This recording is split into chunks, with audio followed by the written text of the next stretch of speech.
Welcome to the World of Ability. My name is Sue Roskopf. The World of Ability podcast network is dedicated to amplifying the voices of people with disabilities, providing a platform for storytelling, education, and community building to promote inclusivity and to raise awareness. We are a multimedia platform focused on podcasts, and we serve as a hub for informative and entertaining content across a wide range of topics. We aim to serve both people with disabilities and the wider public to help foster awareness and inclusivity. Where else can you go where the motto is showcasing abilities? You belong here at World of Ability, where we break down the barriers and celebrate the ability in all of us. And I could not be more excited for the group that is coming together today. Oh my goodness, just wait. You have no idea what's in store yet because this is a dynamic group joining in. And first up, I am excited to introduce Aaron Schroer. He is building a trust-based home service ecosystem, inspection, education, maintenance, trusted trades, local business communities, media, and practical technology. He is the founder of Tennessee Home Inspectors and Pivot Nest Labs. After starting inspections in 2009 and founding THI in 2013, Aaron expanded his work into education, preventive maintenance, trusted trades, local business communities, media, and practical technology. Today, he is building a trust-based ecosystem that helps homeowners care for their homes while helping tradespeople, professional service providers, and business owners grow through stronger relationships, better systems, and practical technology. Oh my gosh, I love what you do. Welcome. So glad you're here. Thank you. It's good to be here. I appreciate you. Excellent. Well, you want to just give us a little more flavor of what you all do and actually where the connecting point was, because this is the first I've got to meet you. I'm so glad you're here. Yeah, thank you. Gosh, who connected me with Kurt? Great question. I think it was one of our local members at the downtown Nashville Trade Hub. That's our local networking group. And hey, the spirit of there is just helping businesses get to know other businesses and survive in a world that's kind of treacherous, you know?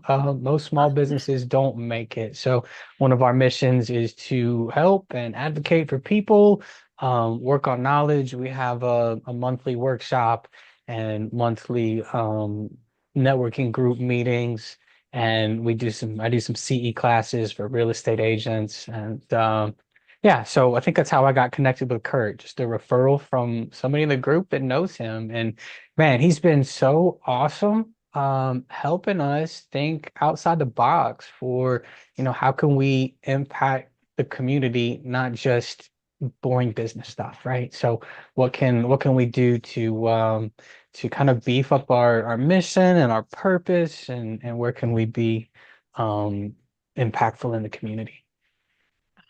I love that. That's perfect because so all those pieces that's what it's all about. Growing the community, doing what we can for one another and making that difference out there. And sometimes it takes meeting different people to realize, wait, I can make a difference over here. I didn't even see that part. And that's where coming together as a community makes such a difference. And that's where with the group that's coming together right now, I'm excited to be able to see what we can all do together here. Now, I know we have several folks joining us in the background. Uh, I am happy to bring in anybody who wants to join the conversation. I think Dan Barrett, if I can go ahead and call on you, if you want to come on in and say hello and introduce yourself, I'd love to have you join in here too. Hey, Sue, Dan Barrett, just south of you guys, and I've had both you and your husband over to my house. And oh my gosh, we had so much fun. You were the best host and had an amazing event that happened that day as well with the one-man volleyball team in town. If you can imagine that. That was quite the event. Yep, could have had a better showing, but good event, good people, and raise money for good charities, local police, and fire. Yeah, always good stuff. So do you want to tell us a bit more what you are doing these days? Helping organizations fundraise with a no-cost fundraising solution that allows them to put something up in place, allows people, the individual who buys the product for $50 to get a return on their investment anywhere from $1,500 to $6,500. And then it becomes annual with a compound annual growth rate of 8 to 14% on top of it. That's pretty amazing. I'm going to throw out there right away too. If people want to get in touch with you, if you just struck a chord with people, how do they reach you? I will put an email address in the chat, and Perfect. it's basically Convergent Strategies LLC at gmail.com. But I will put Excellent. that in the chat too. Awesome. Thank you so much, Dan. I appreciate you very much. And I know we also have Jon Jew joining us. Jon, I'm just curious if you are available, if you want to come on in and say hello as well. Oh, my timing is terrible, isn't it? No, it's okay. It's fine. First chance I've had to eat. I've been on a call since 7 a.m. I'm from Sacramento, California. Nice to meet you all here. So glad you're here. caught me in Take a between moment. bites. You're all good. Okay. Yeah, no, I'm just excited to be here. Sue, I love your energy. And what we're doing here is really, contributing to the community in such a way that we all have our roles. And my role is that I am a 76-year-old lifestyle medicine coach, longevity coach, golf coach, whatever way you want to look at it, is that I think our health is the absolute most important fundamental that each one of us human beings have. And if we can do that and bring that out to the community, we can really synergize and get our efforts together to know that it starts with God. Okay. And then from there, we go to serving God, which is our best possible selves, self-care, self-love. And once we do that, we can really take it to the next level. And they're all intertwined. But what we can do then is we can actually embody that for others to awaken to their divine nature and to know that we're all in this together. And once we do that, where are we going with all that? What's the purpose? And it's all ongoing. It's what God has given us is to really be able to enjoy the journey, enjoy the things that we are about, and that's to serve others and to just really have a present time vision of everybody, that this is good for everybody. So my whole thing is, may all beings be loving, joyful, and blessed. And I think that we can all really figure out that we all have our roles in this as we keep defining who ourselves are and what we're all about. And when we can do that, we can really get some powerful synergy going. So thank you, Sue, for being where we are today. Awesome. And to So Kurt, glad you're of here. course, Emily, and everybody else. Excellent. So yeah, always glad to have you with us. You add such a positive piece whenever you're around. So I really appreciate you. I will interject too that I do have, a coaching program that I'm doing, but I also have, it's all leading to a fundraiser program that I know Dan, he's got an amazing thing going as I learn more about it. But also, I have an organic popcorn company that my son and I started 13 years ago. He's no longer in the business right now. But what it is, it's an evergreen store. And I'd love to see how that works out with, where we're going with all this, is that it's designed as a freebie, a fundraiser that is using AI, using the latest technology. And it's almost, I really liken it to as simple as what Uber has done to the taxi cab industry, what AI has done, and the Airbnb, what that has done to the hospitality industry. And so it's really exciting to see, all of us get our energies together and merge it all and to see how powerful we can be. Because like Kurt and I say, we joke around. Do we have enough nutrition? Do we have enough food to feed all 8.2 billion people on this planet? And we all know the answer. Are we doing it? Well, we're trying. We'll get there somehow, some way. All right, that's it. Excellent. Thank you so much. And Aaron, I want to bring this back around. I know we're talking a lot. I hear community and synergy, and I know with what I'm getting the glimpse of with what you all do and how you help help others. And I'm looking at, again, with your introduction, with home services, home service ecosystem, all those pieces. Can you dive in a bit more with what it is that you all do? Absolutely. So Pivot Nest Labs is a tech company that was started last year. And this has kind of been a ongoing project that I've started and stopped over time that basically stemmed from the idea that um, homeowners that we work with as an inspection company need more than just a report, right? We give them 50 or 30 to 60 pages of problems. And they usually want to know if there's somebody that you're like, gosh, what's important? What matters? Who can help me with this?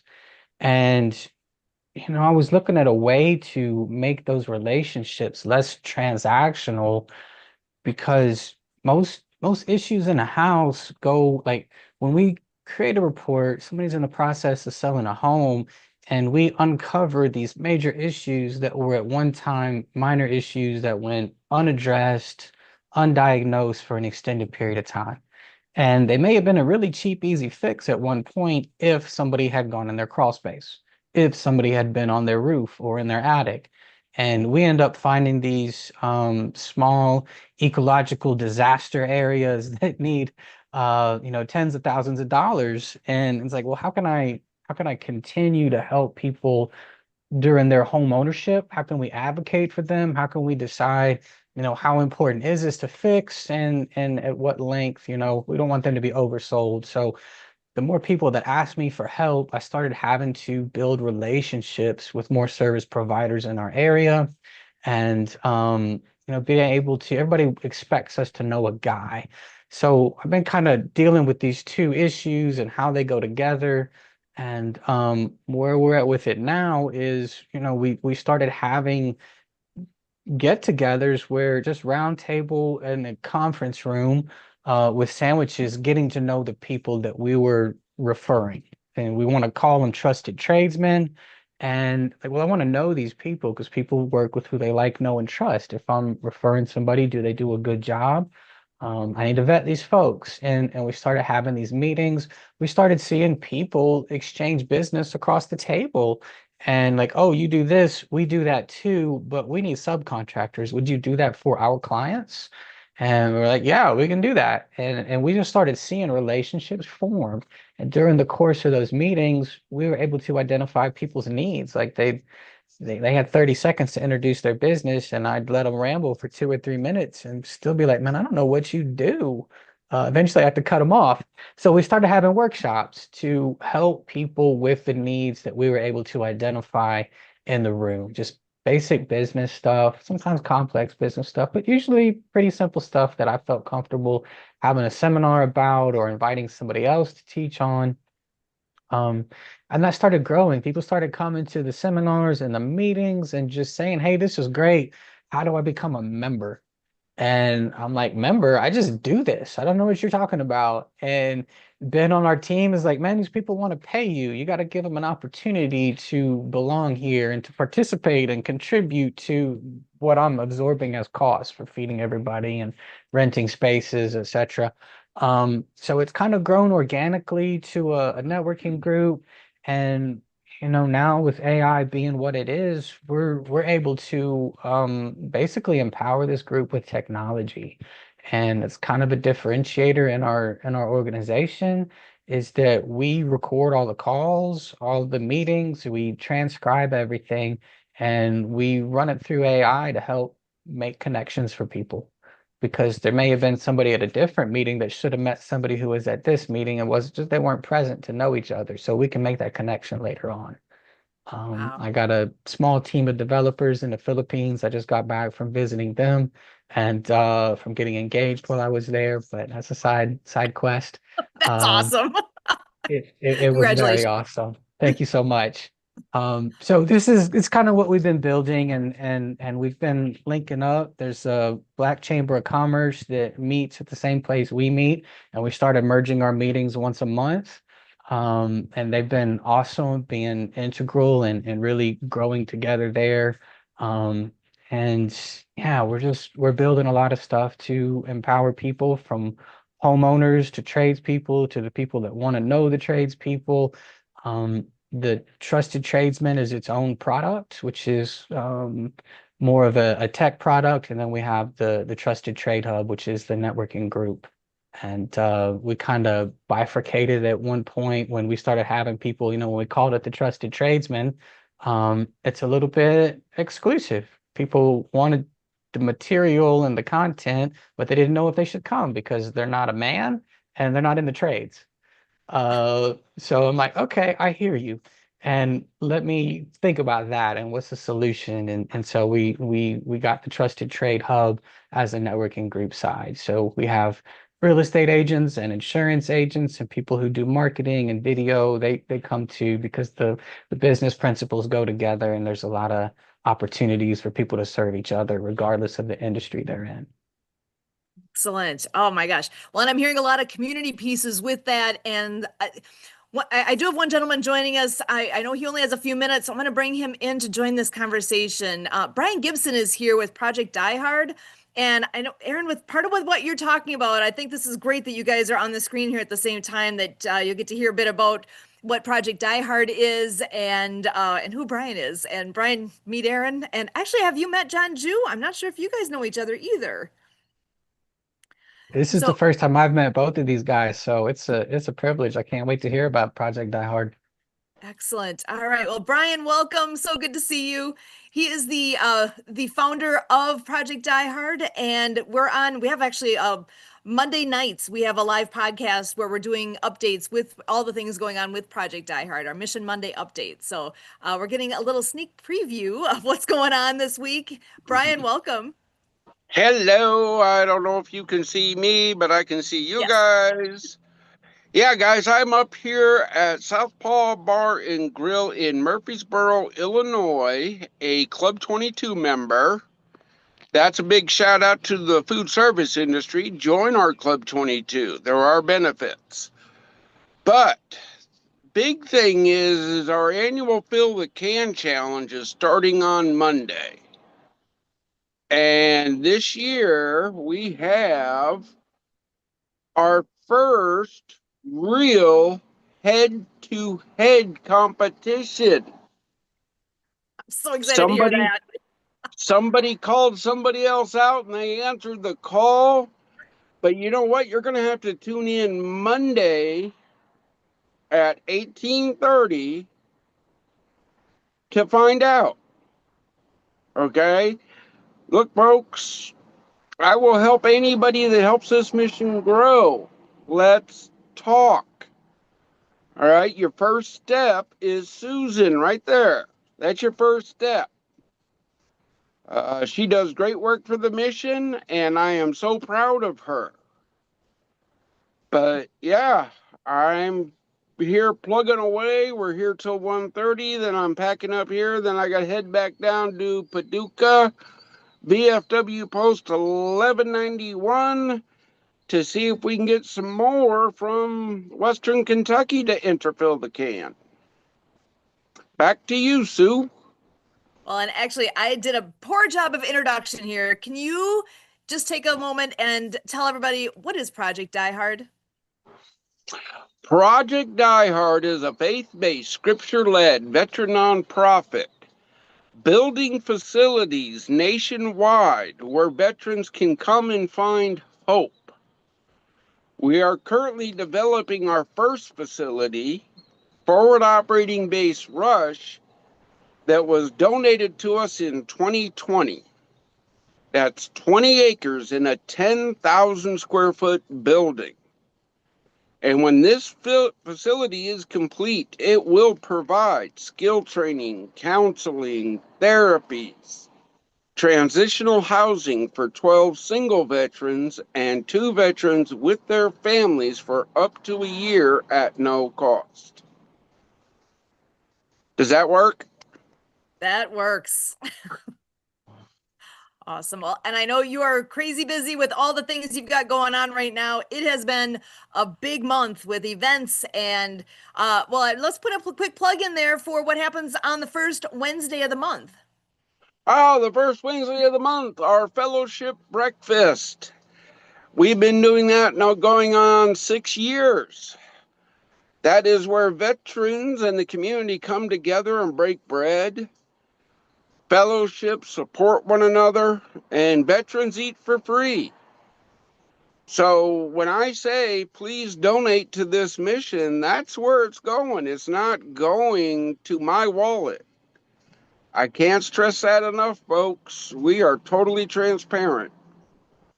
We got some great outreach partners that we can help your business reach the veteran community. But I got to tell you, only the best will do for my brothers and sisters. Excellent. There's great things happening. The reason that Project Die Hard exists is one that's kind of hard to swallow, because I think a lot of people don't realize the extent to which suicide is a horrible, rampant issue within the veteran community. So something like Project Die Hard is so needed. Well, Having a place. Yeah, go ahead. Sue, part of our mission is education, right? Yes. Every suicide is terrible, no matter where or what. But veterans make up 52% of every suicide in this nation. But yet, we make up less than 1% of the nation. Put that in your craw, folks. Uh-huh. So that's where we need to do something, and that's Project Die Hard is. What you're doing is making a difference, and we need more and more folks to come on board with us in whatever fashion that is, praying for the mission, volunteering with the mission, sharing the mission. ProjectDieHard.org is the website, and there's also a YouTube channel. Share that out, subscribe, like, all the things. We need people to know that Project Die Hard is here. We also are looking for donations to finish all the things that need to be done on that property, and also with the Veterans Breakfast. All these things take resources, and we need people to know that it's here so that we can get that word out, get the support that's needed, and make those renovations, do all the things. So there's a lot right in front of us, and the amount of things that are coming together in a beautiful way right now. This is 2026 is a big year. We need to see that needle moving in the right direction. So come on board and join us in that process, because we really do need some extra help with where we are right now. We're limited by resource right now, both people and money. So I'm laying it out there that, what do you got? Reach out, let us know how you want to help. That's it. Oh, no, it's not. My email address, susan@projectdiehard.org. Send me a note. All right, y'all. Stay safe, stay blessed, but I do got to get running. Yep. Thanks for joining us, Brian. I appreciate you taking the time. Thank you, and God bless. Bye. Bye-bye. And I know I do see Brian Lucy is joining us, but I promised, if you want to come on in, I did promise Robert that I would bring him in next to say hello. But Brian, if you want to come on in on the screen as well. Robert, how are you? Robert Petroziello is here. Hey, Sue, I'm doing great. How are you? I am good. You want to go ahead and introduce yourself? Sure, it's Robert Petroziello. I live in the great state of Ohio. I'm involved in a couple of different opportunities. I really want to get out to the world.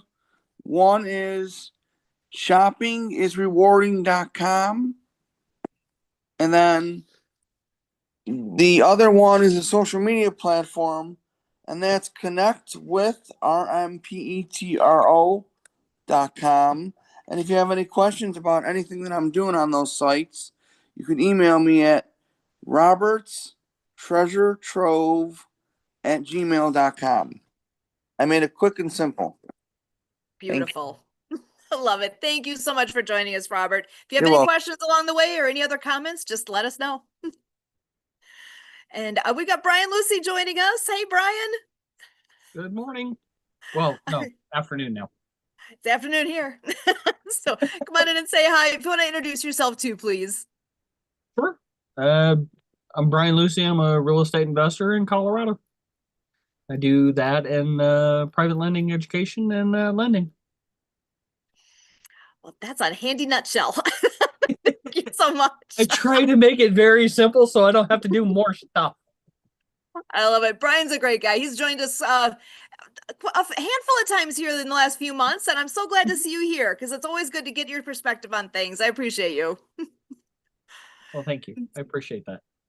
And so, Aaron, I wanted to ask you a question here. Now, with what you had heard with Project Die Hard, and I was just double checking. So you're in Tennessee, is that correct? Nashville. When he said Murfreesboro, Ah. I was about to get excited because Murfreesboro is 45 minutes south where my brother and some of my family live. But wrong Murfreesboro, Oh, not Tennessee. who knew there was more than one? Actually, I did not. Yeah, Murfreesboro, Illinois.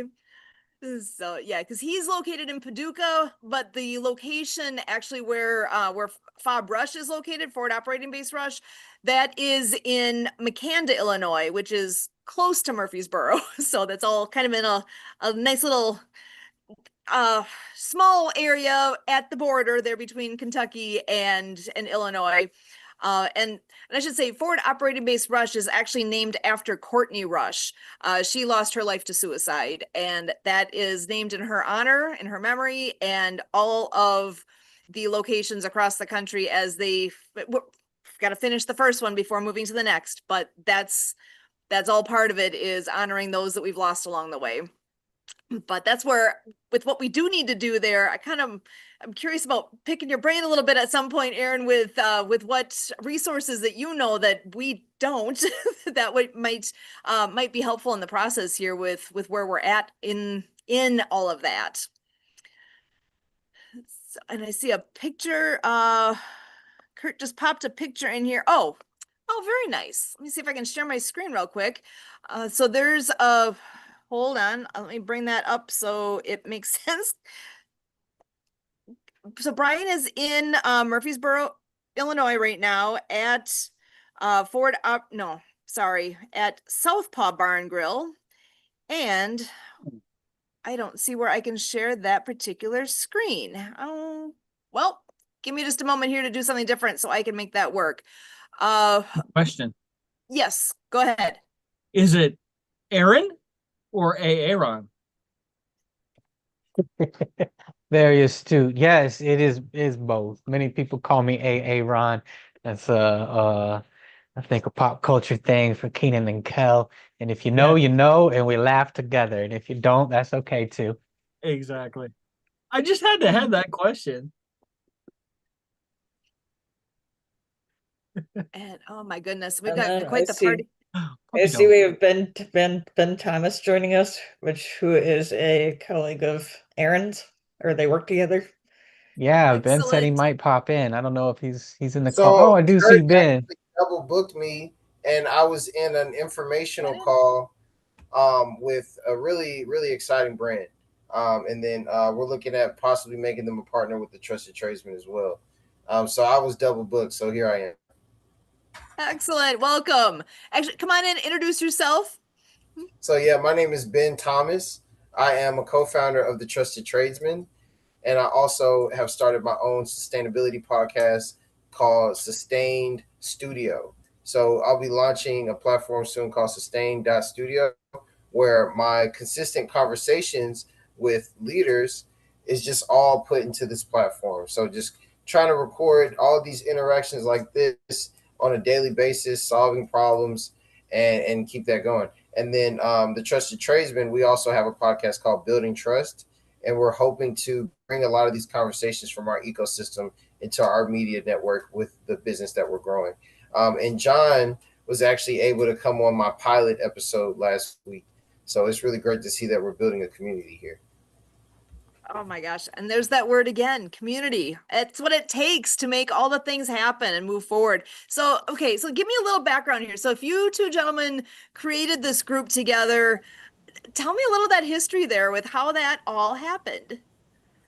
I could tell the whole story. I mean, so Aaron and I have been working together for 3 years. So he is the founder of Tennessee Home Inspectors, which is one of the largest home inspection companies in Tennessee.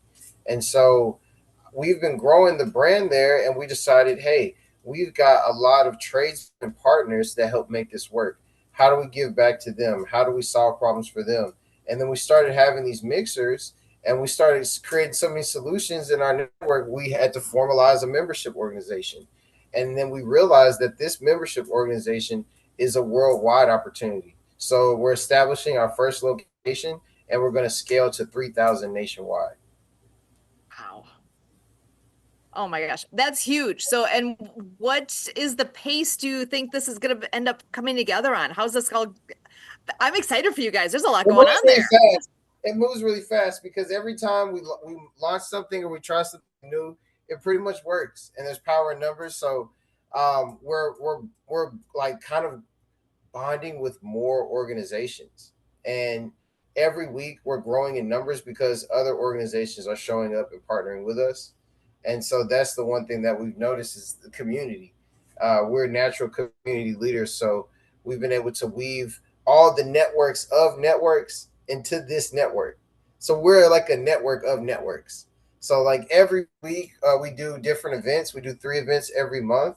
So slowly they're progressively growing our community. So we do a workshop where we do a different topic for business owners. This week is going to be about client experience. And then we also do a class for realtors. Last week it was about multifamily, industrial, and commercial properties. And then our general meetup is really heavy. Instead of just everybody talks for 30 seconds and then everybody has to go network with each other at the end and kind of leave it to chance to try to reach out and find a hand, we strategically put people in groups and make money together. You know, we really introduce people to each other. So we ask people who do they need to speak to, and we make sure that they're with the right person. So their ideal referral partner or their ideal customer, rather than just letting them go out there and just, you know, just making it happen. So we go the extra mile. We herd the cats to make sure that everybody is getting what they need, you know? Amazing. So, and with the network that you're growing, then are they? What does the composition of that network look like? Is it mostly folks then that are specifically in the trades and working with a Yes. similar? Yeah, go ahead. I'm just kind of curious. How wide does your net go? Our net goes everywhere. So we have everyone from attorneys to plumbers. So if you're Nice. in a niche, we want you to come because we need your niche to be represented so you can add value to the group. I mean, one thing that we've noticed is no matter who you are, there's a place for you here. I mean, even divorce specialists are coming in. We're finding all kinds of different types of skill sets that are able to really work well with the group and the resources we have. So we're Yeah, let really me diversified to all trades. interject too. So like the group that we're building in Nashville is pretty heavy in the residential real estate world. Mhm. Because that's kind of the core of my business and my network. And what I see is since we're building a scalable system and there can be multiple trade hubs within a city and the suburbs that surround it, as other people take on and they become um their own, like they decide, hey, I want to be involved in this at a higher level and I want to start my own trade hub. You know, we got a name for that. Ben, help me with that name. That's what are those people? Ambassadors. Ambassadors. Yeah. So if somebody wants to be a trade hub ambassador and set up their own trade hub, it's gonna probably resemble what their main business is. You know, this isn't gonna supersede or overtake somebody's main business, but since we are in Music City, I imagine, and I'm probably pretty accurate with this prediction, that at some point in time, we're gonna have a local ambassador in the Music Square area that is probably gonna have their trade hub is probably gonna be focused around music and people who are, you know, riggers and travelers that help support the music industry or people who are in sound and production. And then those are going to have unique people who are vendors in that world that create, you know, merchandise for them and special insurance policies and producers. So like their flavor will be a bit different, but what we're building as a scalable system can work across industries. So that web will become increasingly larger. Awesome. Okay, so and with the groups then that you're creating, what differentiates you from like a BNI or other type of networking groups? Sure. The tech component is massive. I can't stress that enough, that this is a very modern idea. Even the name tags that we're designing, we batched our first order of name tags this week, and even those are tech enabled, right? They've got the ability to scan it with your phone, to tap it and exchange information and put people in funnels and connect. With everything with AI being what it is these days, like the ability to capture conversations and really maximize those conversations becomes pivotal. Wow. That is like kind of blowing me away right now. Like this is really cool. I love what you're doing. It's got that uniqueness to it that people are gonna be like, ooh, I that this is cool. People like people like new toys, and that kind of a thing is a unique piece Yeah. that I think is gonna be very, very attractive to folks wanting to hop in and get into what you're doing. Absolutely. I think so too. And it's hard to build fast enough right now with the ideas and the amount of like components that are weaved together in this. It's a beautiful challenge. That is, I'm excited for this because so I know we've been doing a lot on different networking groups, organizations. I mean, John, I know you've got a lot of experience in that arena as well, working with others. And actually, John, I want to ask you, what are your thoughts on this? When you're hearing the things that they're doing, what's ringing a bell for you? It's really coordination of all of our efforts. We got so many amazing things that are going on with each one of us here is really tying it all together. And what Benjamin is talking about too is being able to go that extra mile to really identify each one of us, what we are offering in the right timing, in the right situations, whatever that is, and to coordinate all that, I think is our biggest challenge because we're world beaters. We want things to happen. We want to transform our communities in such a way that what I'm offering is everything that you guys are offering. It's generation, the two biggest problems, generational poor health, generational poverty. Everything starts from that point. And so what I'm looking for is legacy people who want to have a legacy of doing something so good to the community that it's good for generations to come. And that's where, so it's such a big, gigantic picture for all of us to really coordinate our efforts in such a way that it starts with each one of us to really be clear and be really have that clarity that we can really contribute to the community with the collaboration and the connections with all of us. So I'm just trying to process it all here continually. Awesome. I love that. And you do a lot with a group called the No More 9 to 5 Club.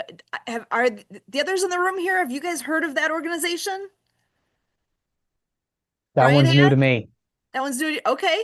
Well, so John, do you want to share a little bit about that? And then Brian, I'll have you come in too and share some thoughts. But John, go ahead and share a bit about that because that's a good group too. You guys might find some interest here too. Yeah, thanks, Sue. It's an excellent group in the regards that it's foundational to each one of us as really the human design, that our divine nature, whatever way you want to call it. It is foundational that we've given 5 summits so far on a quarterly basis, and we bring in 7 experts on these 3 topics. It's wealth, well-being, and wisdom is what we do. And it's so foundational to all of who we are as far as being as effective as we possibly can on whatever scale. And when you have your wealth, well-being, and wisdom firing on all cylinders, then you can really make some impact with not only with yourself and with your colleagues and collaborations and connections, but also to the community. And then from there, it's as big as you can possibly think because you are, like I said, firing on all cylinders to be your most fulfilled human self. And so what we do is we start with mindset. Mindset is so critical for all of us. And that is Jason McNamara is the founder and CEO of No More 9 to 5. And his partner now is Maury Zelkovich, who has the neuroscience of Mind Trainer Pro. And it goes beyond our subconscious to get out of our stuck ways, whatever way we look at it, to affirm that within each one of us, every single one of us, we have the ability, as we peel back all the layers about how we can really serve others in ways that we can serve ourselves first. So it's really cool. I do the wealth, well-being, and wisdom. I do the second day, the well-being day, and we're coming up June 12th through the 14th.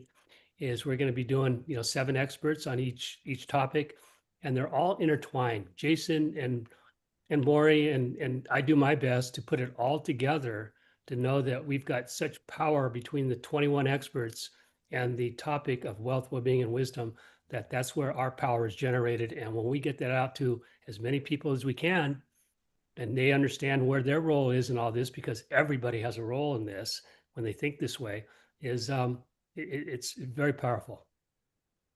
Excellent. And Brian, do you want to add to that at all with what your experience has been with No More 9 to 5 Club? I only just found out about it last week, so I don't. Oh, nice. Yeah. So have you attended anything yet? No, next week, Wednesday will be the first one. Great. Awesome. Great. Perfect. Because I know I believe that Jason creates 24 hours every month of event of some sort that people can attend. So making it out there and available and I believe open door, right? So anyone who's listening, if you're interested, find out more. Absolutely. It's a nonprofit, and we do have different programs.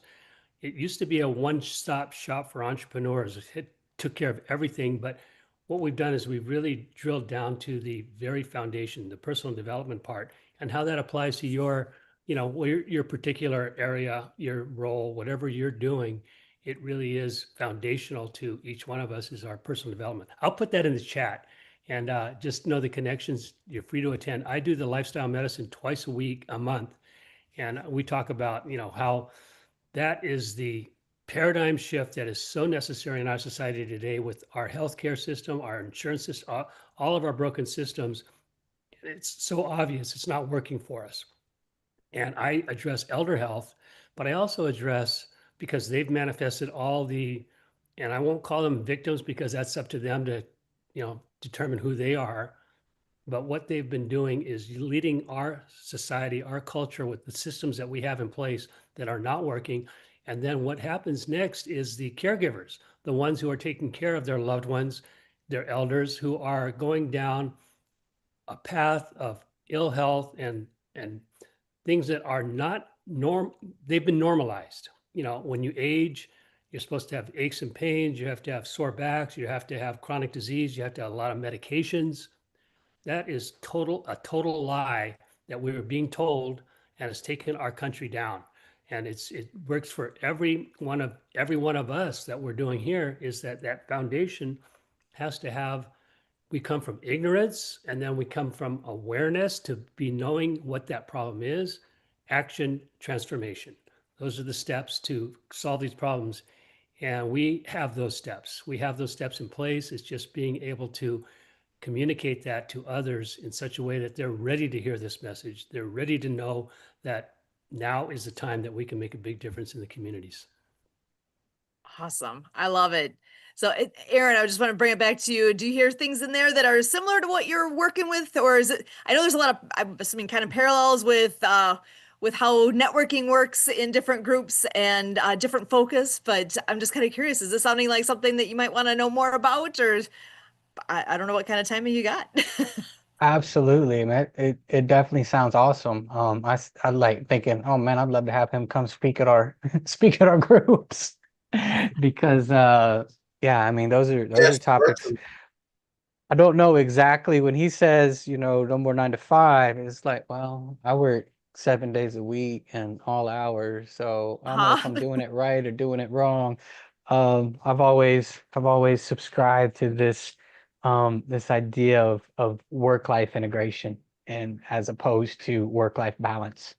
So for me, I'm a father, and having my son walk through here a minute ago, like having my work and my home life together and intertwine has been a big thing. And he helps us with the groups, and he's been along to many open houses and home inspections and personal development classes and all sorts of stuff.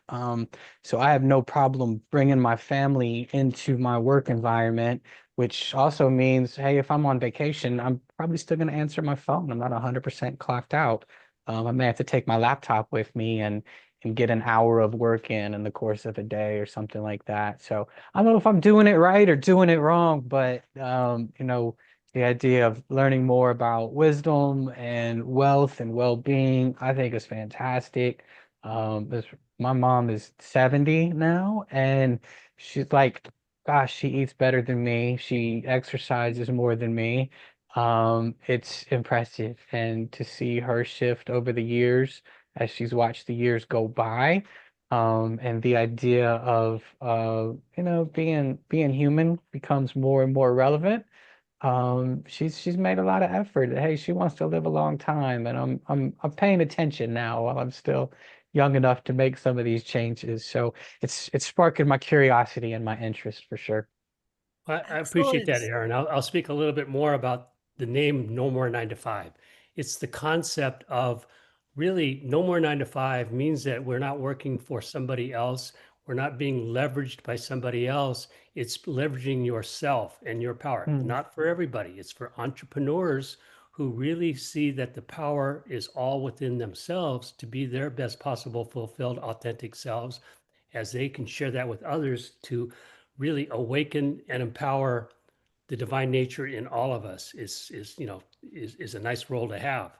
And when you're working for somebody else in the no more 9 to 5 environment, in the 9 to 5 environment, what that means is that you're working and listening and doing what someone else is telling you. They're maybe fulfilling their dream at your expense. And so what it is at your expense is your time management, your financial freedom, your time management that is, like I said, not for everybody, but it's for, people like ourselves here that we see this.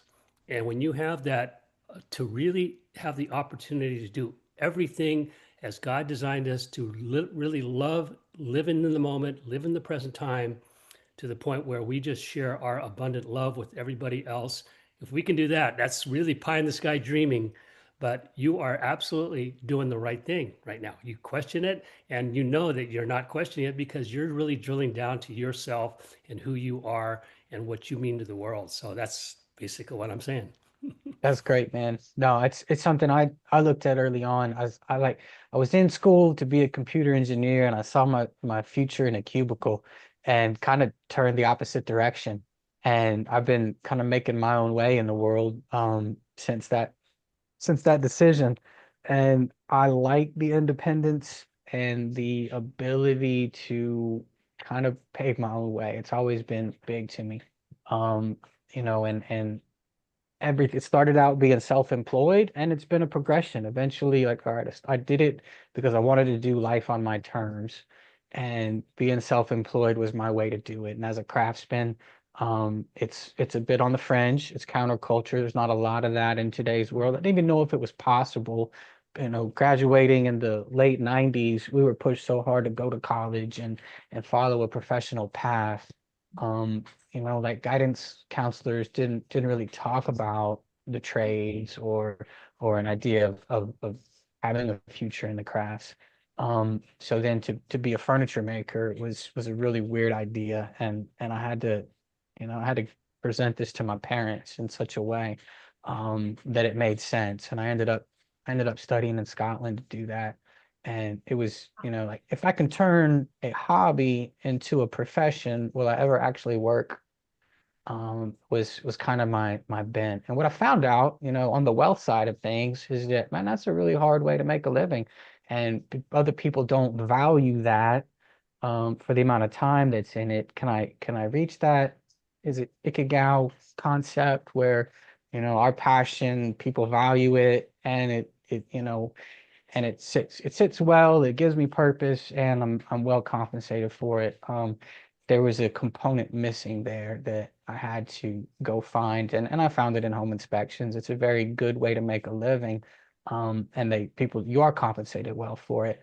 And then I'm like, okay, my next step when I started Tennessee Home Inspectors was, okay, it's inspectors, it's plural. I'm going to have employees, and I had to learn to work around that. And each stage of entrepreneurship is increasingly challenging, and brings on new tasks and things that are a great learning opportunity.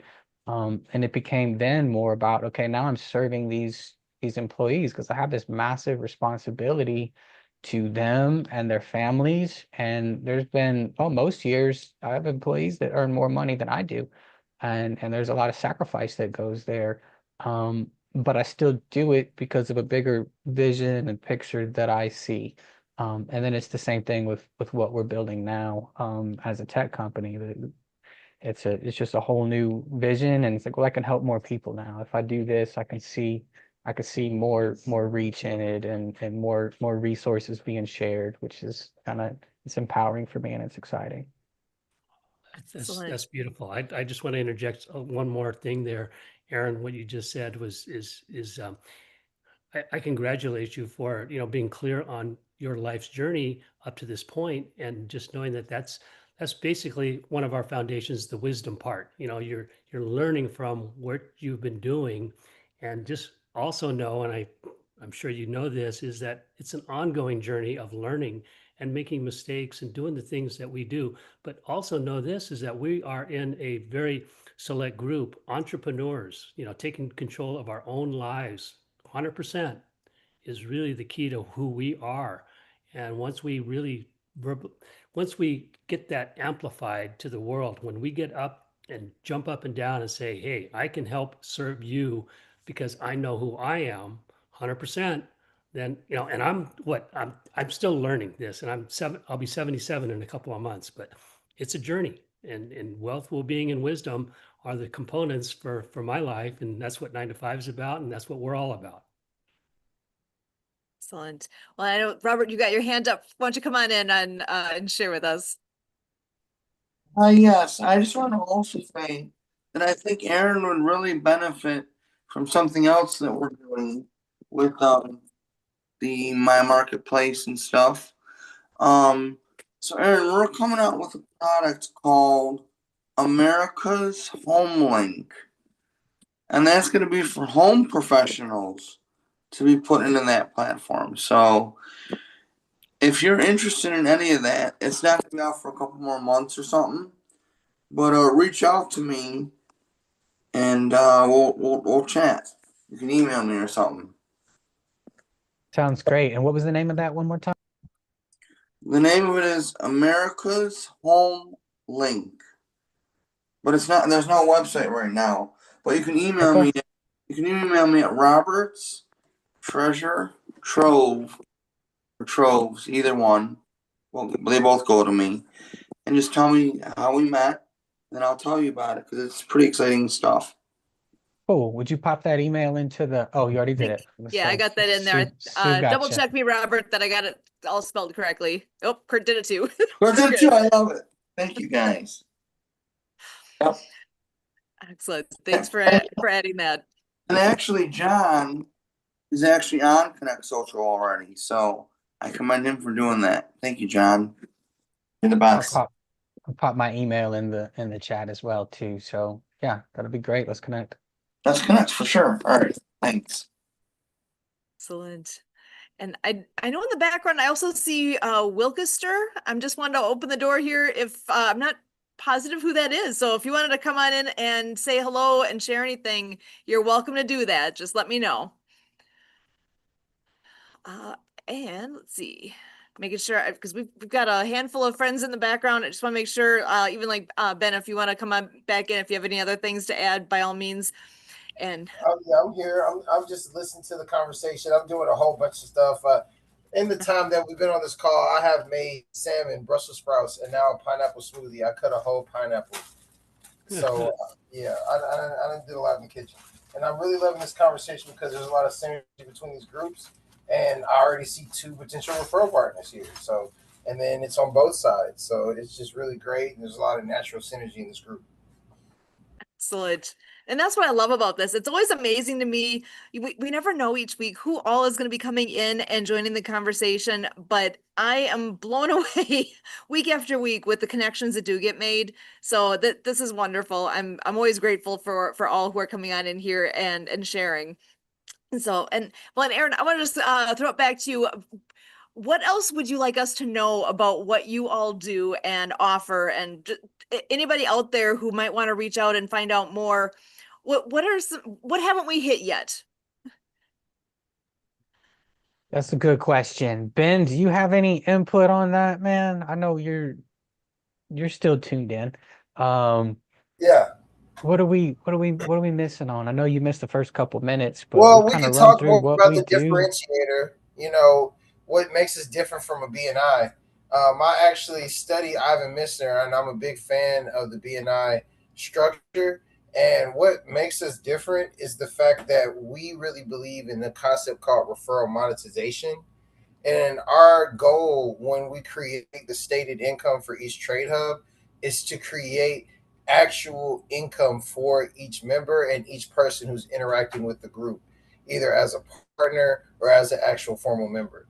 And so we want to bridge the gap for our members in terms of profitability from leaving it to them and taking it upon us to create profitable relationships throughout the group. And that's why I really feel like we bridge well with other organizations, because we are a last mile effort to make sure that business is being done. And so, yeah, that's what makes us different overall. And I just want to chime in on that. That's awesome, Ben. Yeah, last week we're doing a soft launch on our affiliate program for membership that, okay, well, if you bring somebody in as a member, that, hey, you're gonna make some money off that because there's revenue being there, and we're eager to share revenue amongst members.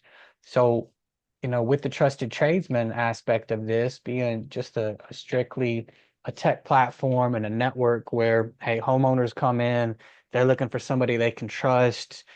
They reach out to one of the trusted tradesmen and hire them for a job.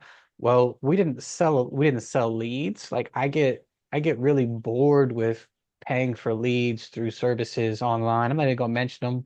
Every tradesperson has used them, and homeowners have tried them, and a homeowner they're like, oh, I need a roof. Well, then they get 15 phone calls from roofers because they went online and they filled out a form.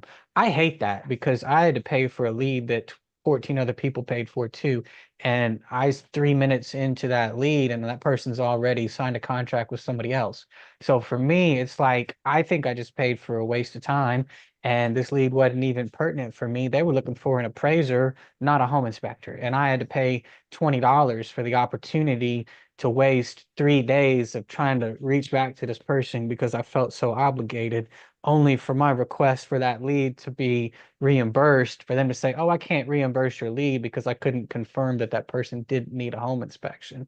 And that's the most frustrating thing in the world, because, like, well, yeah, I spent 3 days to find out they didn't need a home inspector. Of course you didn't get them on the phone. I can't even get a credit for that. Like, I'm done contributing to that platform and that way of doing things. So, okay, well, if we connect somebody with an opportunity, or if a homeowner raises their hand and say, hey, I want to be connected to this person, and they get a job from it, okay, that tradesperson is willing to pay the network for that job, not a lead that was sold to a bunch of different other companies. So from there, like, we have the ability to say, okay, well, this transaction fee was so much money. Okay, we got to cover some credit card costs, some system operations, there's some overhead and some profit we're going to capture. But then there's revenue to share with the person who brought that tradesman onto the platform. And there's revenue to share with who brought that homeowner onto the platform.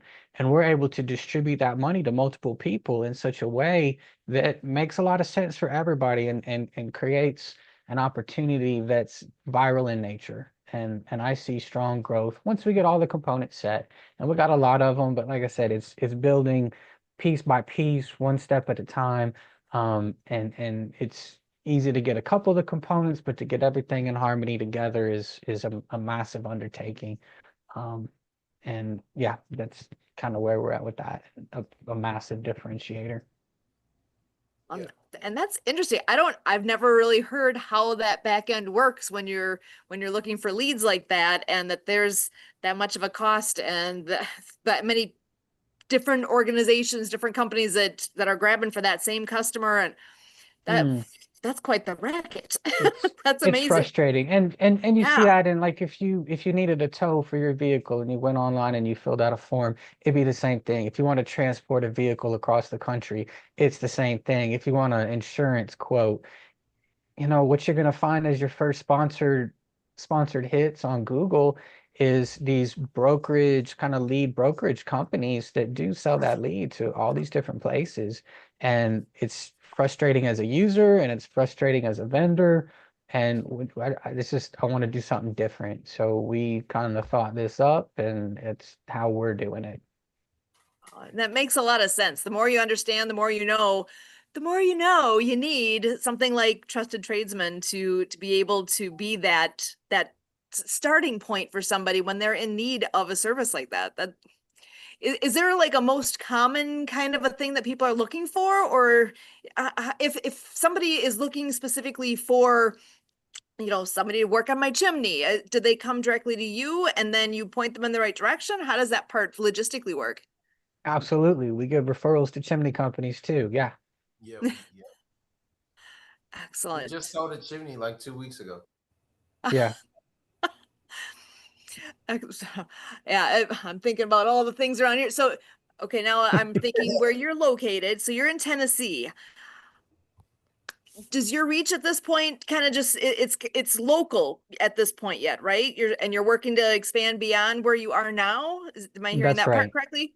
That's Okay. right. And we got a lot of moving parts to kind of bring that together. For the homeowner who's looking around their house, the best place to start is with a maintenance inspection through a home inspection company that, people only think about home inspectors at the time of purchase. But what about all the other times? Like, the home inspector's not trying to sell any product. They're not trying to sell services. They just want to do an inspection. So to have an unbiased set of eyes come in, take a look at your house, and give you just some loving advice about, hey, I would do this first because this is looking bad and it's going to cause more problems. That's the place to begin, in my opinion. Didn't have to be with the home inspector. You could have somebody else do it. But they're a great resource that is undervalued and for that particular service. What a great idea. Because I'm even thinking about, the house I'm sitting in here, how that would benefit knowing all the things. Because, as you own a home, you learn a lot along the way. Or you pay a lot for others to come and just do it for you. Or, there's all sorts of different levels of that, right? And it's good to have somebody who you can trust, who knows all those answers, because guessing can be dangerous. You don't want to Well, be. and Go ahead. as homeowners, we become blind to the same issues because we see them day in and day out. And we get used to the quirks of our house. That door that doesn't quite shut right, I just know if I lift up a little bit on the handle while I throw the deadbolt, it locks perfectly. So I do Right. that in such a smooth motion that if you watched me close my door, you probably wouldn't even recognize it. But to somebody else who's coming in trying to operate your front door, it's like, oh, this door doesn't lock. And oh, you have to pull up on it, right? So we know these things, but to have somebody come in and put a fresh set of eyes and make that honey-do list, that could keep Kurt busy for a month or so. Like, that's what we do, and we do it so well. Um,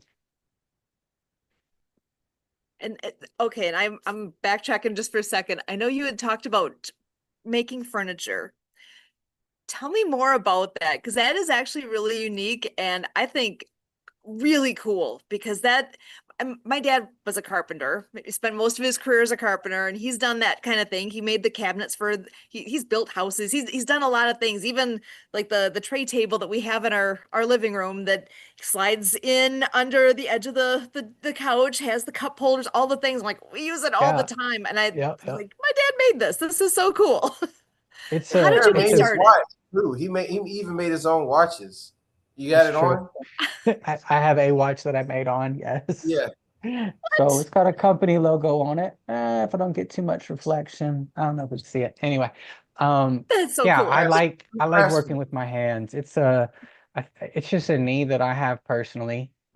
So whether it's working on a car or building stuff, it's just always been inside me.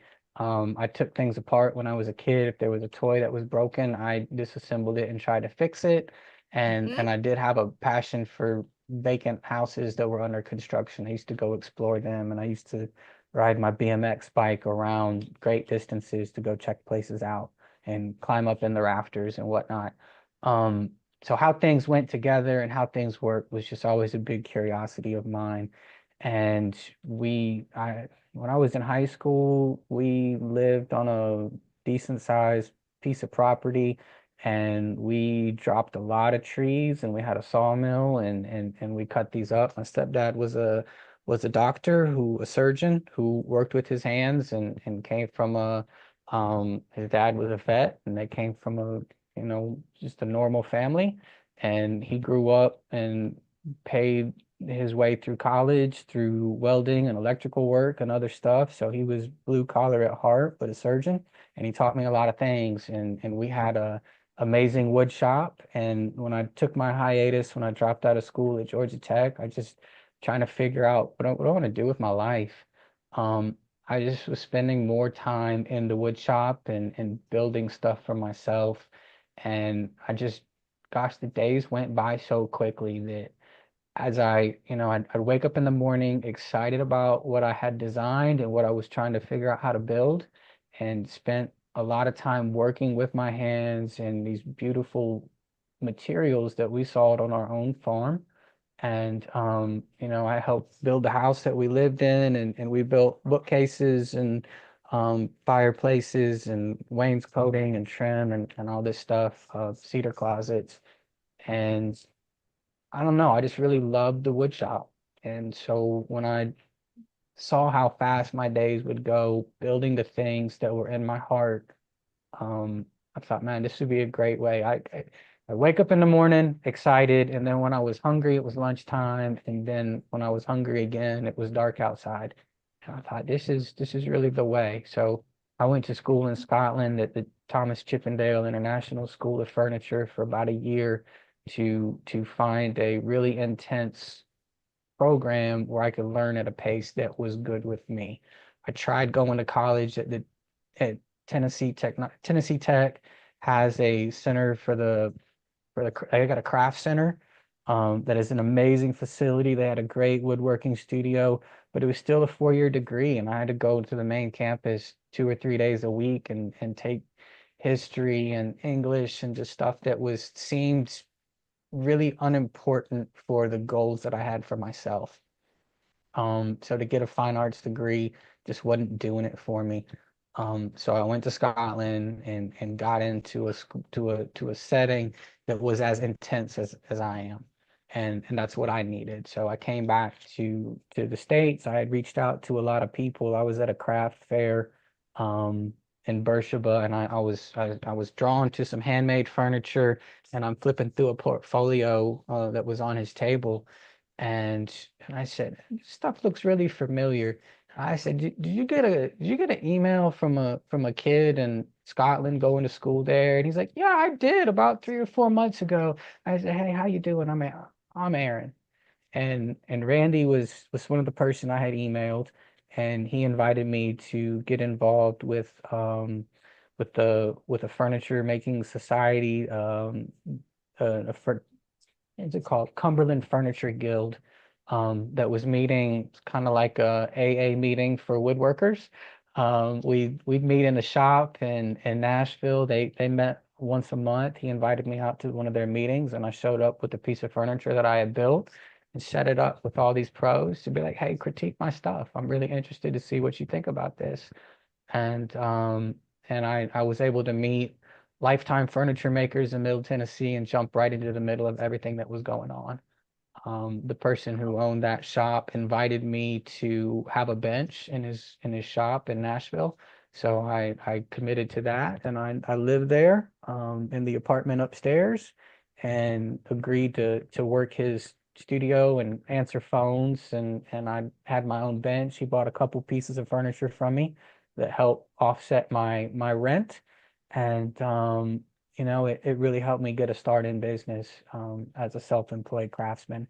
And in the early 2000s, it was really difficult. We were still very analog at that time. Today, in the world of Instagram and TikTok, there's a lot more opportunity for people to jump into that world and to get exposure and to get seen and to sell their pieces online. And that would be really excited. Be an exciting place to be as a youngster these days. Back then, it was a different time and a lot more difficult.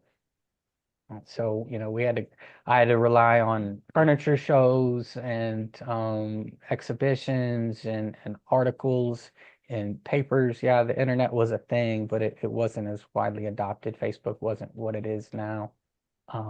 Actually, Facebook wasn't even there when I started, but it came around later.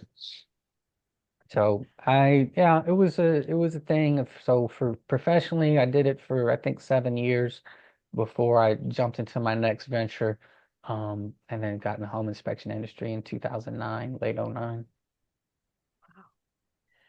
I love all those pieces are what makes that history what it all is. And oh my gosh, I love all those pieces. John, go ahead. Oh, and You're you're muted, muted yet. John. Whoops. Yeah. Aaron, what you do is amazing. And, it's really cool to hear and what your trusted tradesman's about too. So I'm just I'm just seeing how this applies to, what we're all doing as far as what I'm doing and reaching out to the communities in such a way that we're really going to be, really up leveling and helping the community. So would you say that what you've got, and if I can, I just try to keep things real simple, is that handymen and home inspection and all this stuff that communities are all about is as well, I'm not going to say as their health deteriorates, but it is. And as their houses or wherever their property deteriorates, they need, people that trusted tradesmen to help them along. Are you able to scale this? It's almost like next door, right? It's very similar, except you're trusted tradesman. Hold on one second, Norm. And so I'm just curious to know, is that kind of what your goal is with this? Because I'm seeing how it fits into every community. Absolutely. Yeah. We're building scalable products. And we're starting. And it's funny with my tech team. I'll give them something like here recently it's like, man, guys, I'm spending so much energy promoting, organizing, and putting together our 3 events a month. Like there's a lot of work here. Like I need a tool that'll do a lot of these steps for me. And like it's just like just build me this, and that's gonna free up me and Ben and my brother Spencer's in the company too. And it's like gonna free up a lot of our time because we're putting a lot into that. So like I need this, I'm gonna call it event stacking. I need this event stacking thing to be able to do this and this and this and this. And I come back like 4 or 5 days later to kind of get a demo of where they're at. And like they're already building a website and like this GitHub repo and all these technical things. Like they're building a scalable product all at once, like an enterprise level product that we can sell and use and other people can use in different ways that like people can get in there and actually do this for other companies. And I'm like, whoa, whoa, whoa, guys, I need a product I can use. I appreciate what you're doing here. I love that you're thinking about scale because that's important to me. But I like where their mind is because it is about scale and that is the spirit of what we're building, and it's the challenge of what we're building too that I have to keep an eye on that everything we do has to be made where other people can do it too. That okay, if I'm going to be an ambassador, I want to bring a trusted tradesman to my area so I can put together a group that serves my business and promotes my business and theirs too. But I'm doing this for me because people are self-centered like that, right? It's okay. But they want to put together a group and have events so they can build their network and their reach and their influence and help their business succeed. And the byproduct is they're serving other people, and those other people are going to ride the coattails of success. And that's a great thing. So but like with my vision, it's like, okay, when we do this and I pull the trigger, like Ben said, I want 3,000 instances, right? So when it's scalable, like I need 3,000 CRMs ready to go for each location. I need 3,000 websites queued up at once. And the way AI agents and tools are, like we're in a world now where that's feasible. Like that's not a, it's a big lofty goal, but it's actually achievable these days without, a whole supercomputer behind you. Like there's these abilities are there. So, times are changing quick, and I feel like we're here in the right time in history to achieve what I'm trying to get. And it would be the same thing. So from the inspection front, as I said earlier, like as a homeowner, that's a great place to start. So we got to have a network of home inspectors that are willing to take those jobs. So that's a component of this, is that I got to put a platform of home inspectors that I'm able to, initiate and deploy it all at once too. So there's a lot of moving parts for the scalability factor. Um, and I just want to say that anybody who might be listening, there's a trend here in my life that I want to just encourage people. This maybe speaks towards your wisdom part. Um, we have to be okay with and willing to reinvent ourselves, right? If we're going to grow, um, it's easy to get locked into an identity. And we're talking about the world of ability, right? So as a guy, I can get locked into a particular identity, which might be I'm a single dad. I've been raising my kid since he's 15 now. I've been raising him as a solo parent since he was 16 months old. And I can get locked into that identity, and it can give me comfort, and it can give me relevance for other people. It can give me a little bit of pity, right? I can use that as a crutch if I felt like. And it could hinder my growth. And we can get really locked into our identity as a particular business owner. If I was too locked into my identity as a craftsman, I wouldn't have ventured out into other places in the world. Or maybe somebody as an employee, their identity is an electrician. And maybe it's time they got to go out on their own and be a business owner and take on a new identity. Um, and so like, man, my encouragement there to everybody who's listening is just to be open to changing what that identity is and evolving and doing other things in the world at whatever age you're at. I think Colonel Sanders is a great example everybody loves, that he started that really late in the game, and a time when most people are looking at retirement. Um, and then retirement is a new phase in life, and there's still a lot of time to put points on the board. There's still plenty of game left. Just have the courage to go out and try something new that speaks to your heart. It's like, okay, what I'm interested in this, I'm curious about this, I feel moved to do a thing. Maybe it's a God thing, maybe it's an ego thing, whatever it is, like it's okay to try some stuff, and there's still time. I love that. That's beautiful. Thank you for sharing that, because that is truth right there. I got nothing, because you nailed it. Thank you for sharing Oh, that. So, yeah, that was awesome. and I know I see I've got Helen with her hand up, and Marianne also. She's always coming in on these events and doing book club with us. So we'll be getting to that very soon. But Helen, you had a comment. Why don't you come on in and share? I just so I consider you one of the wellness weavers. I just really loved your story so much. I had a dad that taught me to fix things ever since I was a little toddler, and my father always got a Mother's Day card as well. So I really, and then the fact that your stepdad, that you were able to be productive with him instead of adversarial, that he helped empower you in so many ways, and that you didn't be forced to go get into debt and go to college, that you chose a very creative path to go where the craftspeople were who actually would adapt to what you needed. And then the serendipity of running into the guy and recognizing his. So I call you all wellness weavers. And Jon Jew and I have been talking for quite some time, but Kurt, I can't remember. No, anyway, it's through these Live Pure and through these different franchises and stuff. We want to have an actual and so I'm going to show you my now the big reveal, this icon, because this is the grand where you get the grandmother clause gift, Aaron, for your participation for today, for raising a son, for talking. Are your parents still alive, your stepdad and mom? Oh, you're on mute. You're on mute, Aaron. Got it. Thanks. Okay.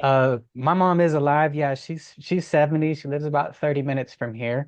My stepdad and her have since parted ways. I'm not engaging with him anymore, but I am very involved. I got a half brother who's his son, and my dad passed away. Gosh, I want to say it was 11 years ago, I think. Well, I have to say it's very difficult to be married to a doctor. And but here I want to show you my artwork. That is the Great Discovery, home of the global green biz woman. And this is our International Spaces Station. So everything you said, the CRMs, the online platforms where we can train, where we can have collaborative meetings. And then I don't know if you guys talked about my pitch. So Kurt is also in my pitch, but I'm the woman that went ahead and did the big package deal so that I have the capacity to serve 600 of us with the breakout rooms and be able to do contracts during our webinars and our trainings. So we have all come in the spirit of the game together to solve the gaps that were deliberately put there to put people in debt, to make franchises that give them monthly income, whether you use it, then when you need legal shield. And here's the quiz question and the pattern to my sense of humor. If I ever say to you guys, who do you know that, the answer is either going to be my father, Amelia Earhart, or me. Got that? It might be my mother too. You just take it in context. So my parents only stayed married 19 years. They were diverse cultures. My mother, and so we got our first TV when I was 4. And that's when I saw I Love Lucy. It was like, oh, in that family, the daddy has the accent and goes to work, and the mommy looks like me and stays home. Yeah, so I was in opposite, and so I always play with all of those TV shows. So when I say Lucy has no more splaining to do, it's because I've told you that story, and I hope I made it memorable. So you'll be able to, when we play What's My Jeopardy?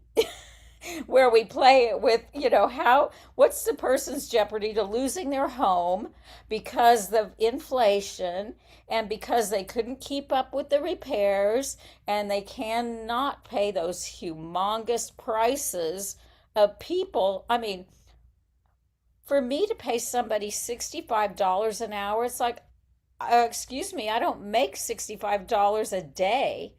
At my top, I mean, what do you see? Here's a fun question for the game. What do you suppose a school nurse that is also certified by the American College of Sports Medicine as a preventative and rehabilitative exercise specialist, got a 4.0 in holistic wellness in 1979, and got her certification in community nursing in 1985, and worked for 20 years at a rural hospital, EMS, ICU, popping on the back of ambulances, but working the 12-hour shifts. So with the doorbell rang, I became the ER nurse, and we were security. There were no security cameras. So what do you suppose my retirement should be per month? Let's just isolate. The school nurse is that's a public employee retirement system. So let's just start with that one, because that's what I funded the Cisco WebEx Enterprise Event Center with. And that's what I fund the Great Discovery with. That's what I fund SurveyMonkey, the professional version, so I can I make it very creatively. I'd love to be involved in your team to make your flyers, your marketing, and use my pitch so that it actually gets used properly. And that means I get used properly. So let's talk with that. How much do you think a month my school nurse retirement fund is that allows me to be so philanthropic? Personally, I'm not Educated. touching that one. I don't know. I know how they're paying you. No, I want you to wait. They're paying you with the lawsuit. That's how No, you're getting paid. those are the hostile takeover people. That's the LLC. So, yeah, that's not the, no. So, Aaron, do you think it's, okay, we're going to take a poll. Who thinks it's more than $500 a month and who thinks it's less? So I this would is going to say be like the more. Price is Right. I want you to put in there the number you think a school nurse with my credentials would be worth to a After how school many district. years? How many years of service? I was in Kansas. If you serve 9, you can buy your 10th year, which I did, because when the superintendent called me up in May and he said there were 3 weeks left for the end of the school year, he goes, "Helen, you haven't signed your contract. We need that in today." And I said, "I can't sign my contract. You're cutting my hours from 16 to 14." He said, "Bring your contract and come to my office." Well, his office was in a modular unit, and one door to his office faced the district secretary, and the other one faced the clerk, the district clerk. He closed both doors, and then he made his sweet deal offer to me, which caused me the same thing as in a Hallmark commercial. When you get it right at the right, it's just like the tears well right up in your eyes, and your heart just is like, oh, such compassion. Yeah. For Yeah. him to So think that he could buy me, he said, "Hey, Helen, if this is about money, I can get you more money." I said, "Take that money and turn it into hours. I need more hours. I'm out on a limb here for you guys." I said, "There is real specific language in the Kansas Nurse Practice Act for school nurses.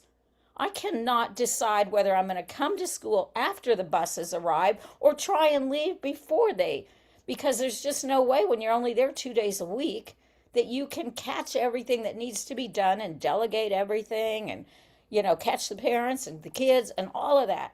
And in the last 3 weeks of school, field trips and returning all those medications in a safe way so they get home to the parents and not intercepted by any other means. So when I worked in the hospital, we had to, the oncoming shift had to count those narcotics, the Ritalin, all of that stuff. We could not leave until that count was correct. On off-going shift, ongoing. In the school system, now they don't even need a nurse. Yeah. And it's like, no. So when I didn't take his deal, more money for those 14 hours, he says, and I said, "And by the way, due to the hellacious start, I literally had to live at the school. I negotiated flex time. So the first week of school, literally, it was almost the first 2 weeks, I basically was living at the school with my husband calling me. "How come you're the only one that's still there? Why are you," it's like, you have no idea what my job description entails. I need to make sure that the kids in PE, the coaches, the ones that are out for football practice, PE, that are in between the middle school and the high school, they know about this kid that has a feeding tube, an EpiPen, and all these, and an inhaler. And now, because, isn't it interesting that the Kansas Department of Transportation had that mile-long bridge shut down between the two counties for the first 3 weeks of school? I mean, make me work handicapped and then, say I got to be ready for when the school hits, and then, what does a school nurse have to do in the first 3 days? Teach the boring blood-borne pathogen in services to the teachers. And since you've all seen that Peanuts cartoon where the teacher's at the front of the room going, "Wah, wah, wah, wah, wah," that was me. The teachers are like, "We don't need to know this. We have it every year. We know where she keeps the med keys, where the secretary keeps the med sheet." I literally gave them a handout that says, You cannot put your initials on the med sheets just because you know how to read a bottle and know that the secretary is in the bathroom or in someplace else. You can't put your initials on my med sheets. And then lo and behold, after I got fired, I walked out of I literally had to empty my desk that day and leave. I did what I was instructed to. I went to my car. I called the Kansas State Board of Nursing. I said, am I going to be charged with abandoning my patients? How is this going to happen with me not getting the meds back to the homes and the field trip and all of that?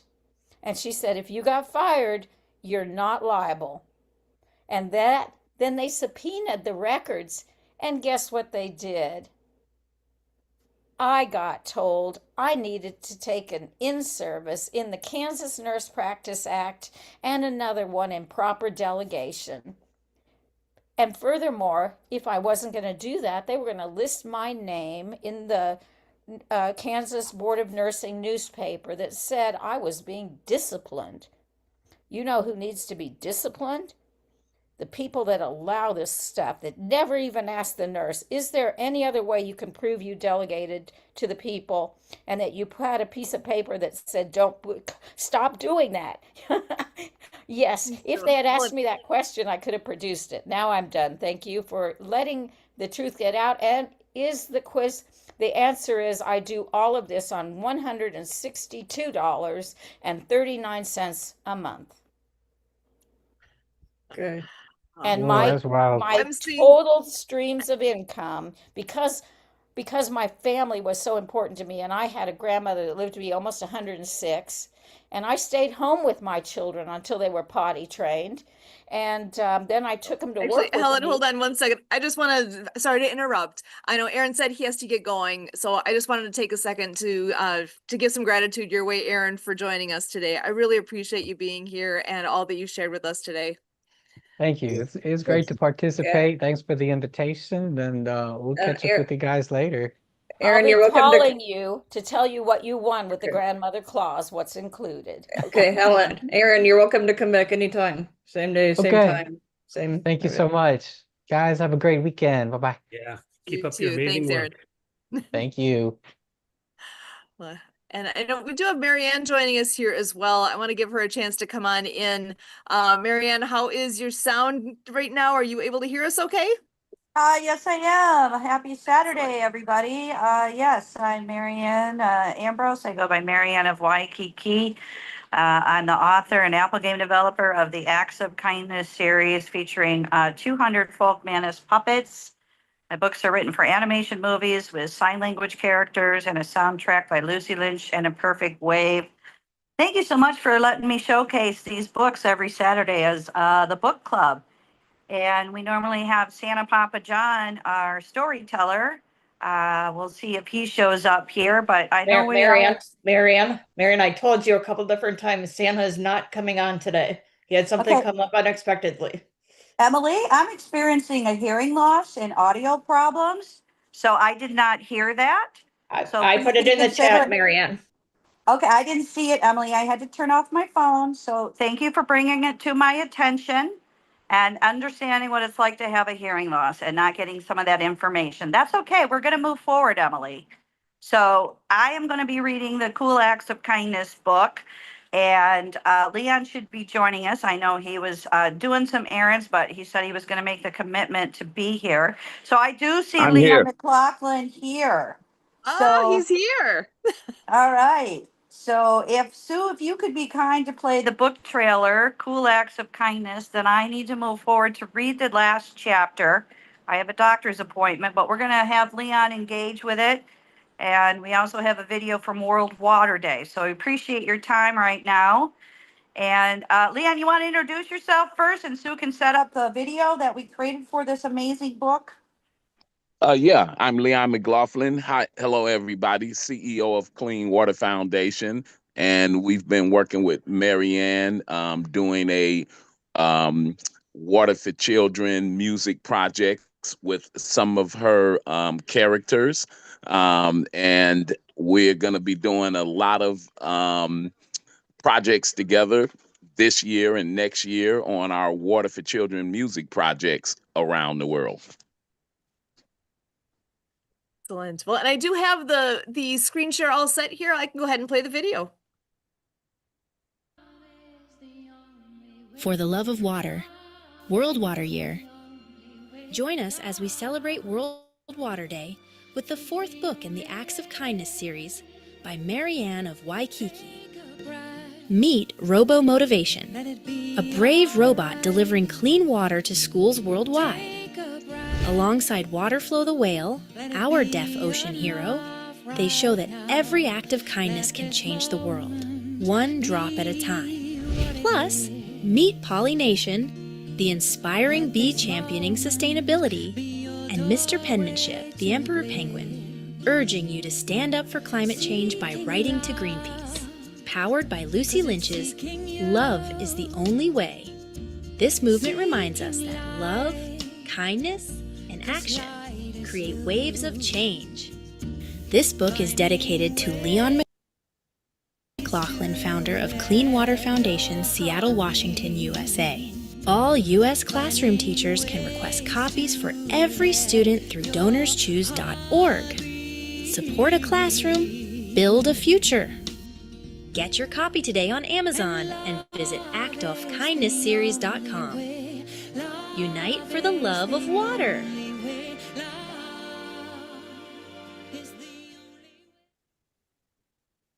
Awesome. So Leon, you want to give us an update, what you've been got going on, and then I'll read this chapter here.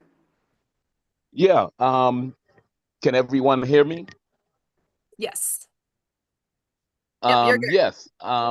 What we're doing right now is we just delivered water units to South Africa with the downtown Kirkland Rotary.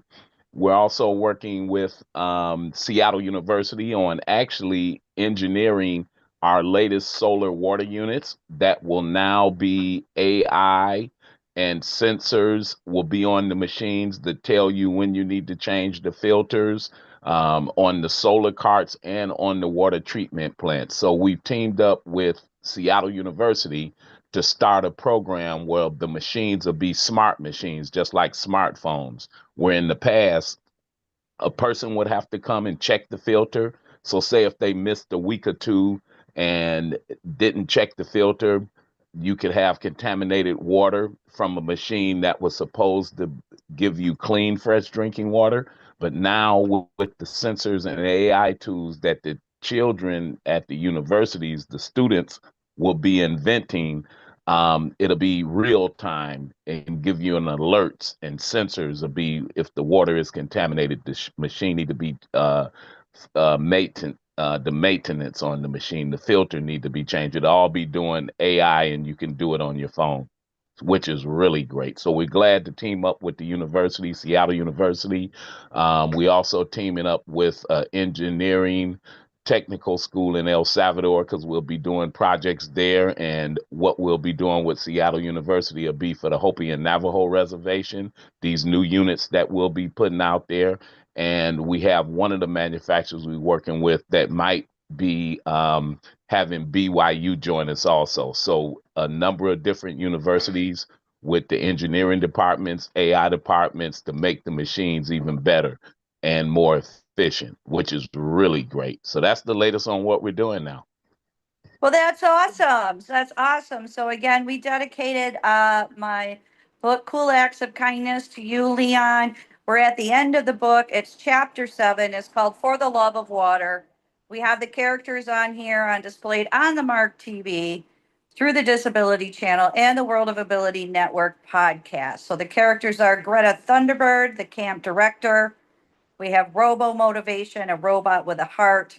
We have Waterflow, the deaf whale for the love of water message, and Rich, the ostrich. So here on chapter 7, page 55, when Neilani and Kai spotted their mom and dad, they rushed to greet them to give them a big, happy hug. Greta Thunderbird announced that everyone would be going on a boat excursion together. Since this is World Water Day, before we board our boat, we have a special blessing from Reverend Andrew.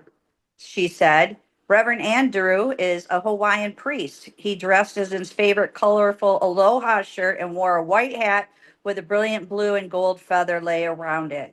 He welcomed everyone and began the blessing by blowing a conch shell into the four directions: north, south, east, west. World Water Day is a very significant day in Hawaii. It is a day to acknowledge the enormous blessing that water brings to our lives. And so we express gratitude for the abundant waters and constantly renew this land, refresh and sustain us. Our native Hawaiian traditions include the wisdom practice known as ho'oponopono. This is the way of asking for forgiveness for the wrongdoings. You may wonder why I'm referring to forgiveness on a World Water Day. That is because when it comes to our relationship with water, we must ask for forgiveness. We humans have a tremendous negative impact on the water around the world, from creating widespread plastic pollution to devastating oil spills. We have contaminated our waters, even while knowing that without pristine water, there would be no life. So let us bow our heads, reverend, and respect. Let us, with the energy of love and gratitude, ask for forgiveness from the harm that we have also done to the marine life and our creatures that dwell in the oceans and the world's waters of the worlds, the whales, the dolphins, the birds, the fish, the coral reefs, and all living organisms. So we say, we are sorry. Please forgive us. Thank you. We love you. That's the message of Ho'oponopono. Now we go forth, and let us always remember to care for us, sustain the water of the world as if all light depends on it, because it truly does. Amen. After Reverend Andrew's inspiring blessing, several hula dancers came forward, dressed in vibrant hula skirts. They were barefoot and adorned with brilliantly colored tropical flowers on their heads, necks, wrists, and ankles. A ukulele player and percussionist who played a traditional gourd, accompanied by them, began their dance with a soft, gentle hula honoring the ocean, wind, and rain. The dancers moved together harmoniously like waves on the water. It was time for everyone to board the boat. As they did, the dancers gave the passengers a fragrant yellow plumeria lei with the best wishes for a joyful journey. Captain Leon, indeed, a licensed boat captain, and he would be at the helm. Please fasten your life vest securely. Take all your seats, he instructed. To everyone's great astonishment and surprise, suddenly a small mechanical robot appeared, making his way up from below deck. Hello, my name is Robo Motivation, and I'm Captain Leon's first mate, he announced in his very amusing computerized voice. Robo Motivation was a small silver robot, no bigger than the size of a kitchen garbage can. His mouth moved very slightly, and he spoke there, and he was in a red heart and a chest that twinkled and illuminated when he talked. He was propelled by one big wheel at his base, which allowed him to glide, twist, and turn with ease. So today, our tour will take us along the island's northeastern side coastline. There will be an encounter to magnificent humpback whales, and you will meet our dear friend and colleague, Waterflow the deaf whale. Robo Motivation then assumed his place next to Captain Leon, and then they took the boat out to sea. In the distance, one could see the impressive and commanding mountain, Mauna Kea, a dormant volcano which had a light dusting of snow on its peak. About 30 minutes later, a loud noise caught everyone's attention. It sounded like a swoosh of air being projected through a large tube. Indeed, a whale had just approached the boat and was spouting air and water through its blowhole. Captain Leon cut the engines. A pod of 6 whales were now surrounding the craft. Amos' pod, as Waterflow, the deaf whale, approached the boat and motioned with her flipper to Robo Motivation to come closer. They exchanged greetings. Our dear Waterflow has been having some hearing problems lately, Robo Motivation reported. Her once tranquil marine life is now loud and chaotic. There is so much noise pollution coming from the large sea-going vessels that use of sonar devices, deep sea mining, drilling, and other disturbances that she lost her hearing, and we must communicate using sign language and finger spelling. Waterflow acknowledged that this was true by nodding her head. Then she signaled Robo Motivation to tell everyone about the important work that they were doing together. Not only do humans need clean water, but mammals and animals need clean water for drinking and bathing. Robo Motivation shared Waterflow and I worked together to bring water filters and creatures around the planet, big and small. Waterflow slapped one of their pectoral fins on the surface with the water indicating her joy and enthusiasm for the work that they are doing. Robo Motivation continued. On a recent mission, we delivered a water purification system to the community of endangered ostriches in Africa. Without clean water, these families of ostriches could not bathe properly, take care of their lovely feathers, or create new families. Waterflow swam around the boat and discovered Lucy Lynch sitting near the back. She breached high out of the water to send Lucy a big hello. Her landing caused a huge splash, and some of those on board, including Lucy, were showered in water. Waterflow remembered Lucy from a previous visit when Lucy came to sing to her on Earth Day. She requested that Lucy share the music again with everyone. Everyone, though she can't hear, Waterflow can feel the vibrations, Robo Motivation said. Lucy strapped on her guitar, shared the lyrics of her song, Love is the Only Way, so that everyone could sing along. And that is the end of the book, Cool Acts of Kindness, dedicated to Leon McLaughlin, founder of Clean Water Foundation, Seattle, Washington. All the amazing work that you have done, Leon. And Sue, we have a song, Love is the Only Way. And the vision is to bring these into animation movies. So that book, again, is the Acts of Kindness series for ocean cleanup, anti-bullying, and this is climate change and clean water. Thank you. Mahalo, Marianne of Waikiki. Congratulations. Great book. Congratulations. And thank you. And I know Leon did share a piece here as well. I'm going to go ahead and just share my screen so you can see this. And then we do have a couple friends joining in here again. I want to bring them back on screen as well. But first up here, let's go ahead and bring up the airline ambassador. Let's see. Sorry, I got to move it where I can see it. Airline ambassador in international. Take a look at the screen. The humanitarian. Oh, actually, you know what? Let me back up. I bumped a button. There we go. Call for creative successor for Clean Water Foundation. Check it out on the cover of Gold Coast magazine. That is Leon right there. And this is quite a nice write-up they have on what Leon's all doing and what this is all about. Yeah, it's going to be great now that we got private equity involved, and we'll be taking Mariana books. I know she's going to have it on Amazon, but we'll actually be putting it in these water, coffee, juice bar stores that one of the clients is putting together, and a percentage of the sales go for clean water for children around the world with our music project. So that's going to be a total success. That should be happening within the next 30 to 60 days with the funding from a private equity company we're working with. We got the students making these new solar water units and under countertop water units with AI that'll be on each machine. So now we got smart water machines, which is great. Amazing. Oh my gosh, I love it. And the students will be designing them, which is really great, from the engineering department and AI department of the universities, and to bring the different universities on board. Seattle University, the technical school in El Salvador.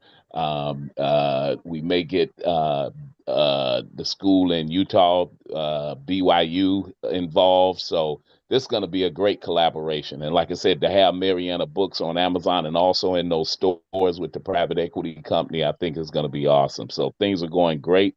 We got 2 fundraisers, 2 mansions donated to us for fundraisers for June and July. One will be June 28th in Kirkland, Washington. The other one is July 11th. That'll be in Bellevue, Washington. So we got a lot of people working together, works coming on board, so we can spread the word and talk about, our projects around the world to get the children clean, fresh drinking water. We also just got a report here in Seattle where the public schools have lead in the water. So we're going to be teaming up with them to put the units in the schools, because now they have bans on children drinking water in the schools and telling them to bring bottled water.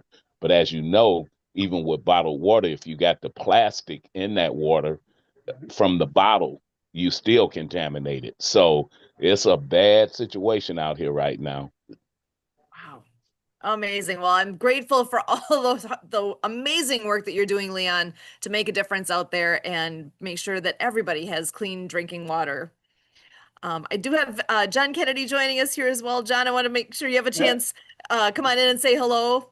Go ahead, John, if you want to introduce yourself. Sorry. Busy day. I always like to stop in even a few minutes, say hello. I always get to learn so much. Marianne's always got something amazing going on, as everybody else does. So just here to say hello. I hope everybody has a wonderful Memorial Day weekend.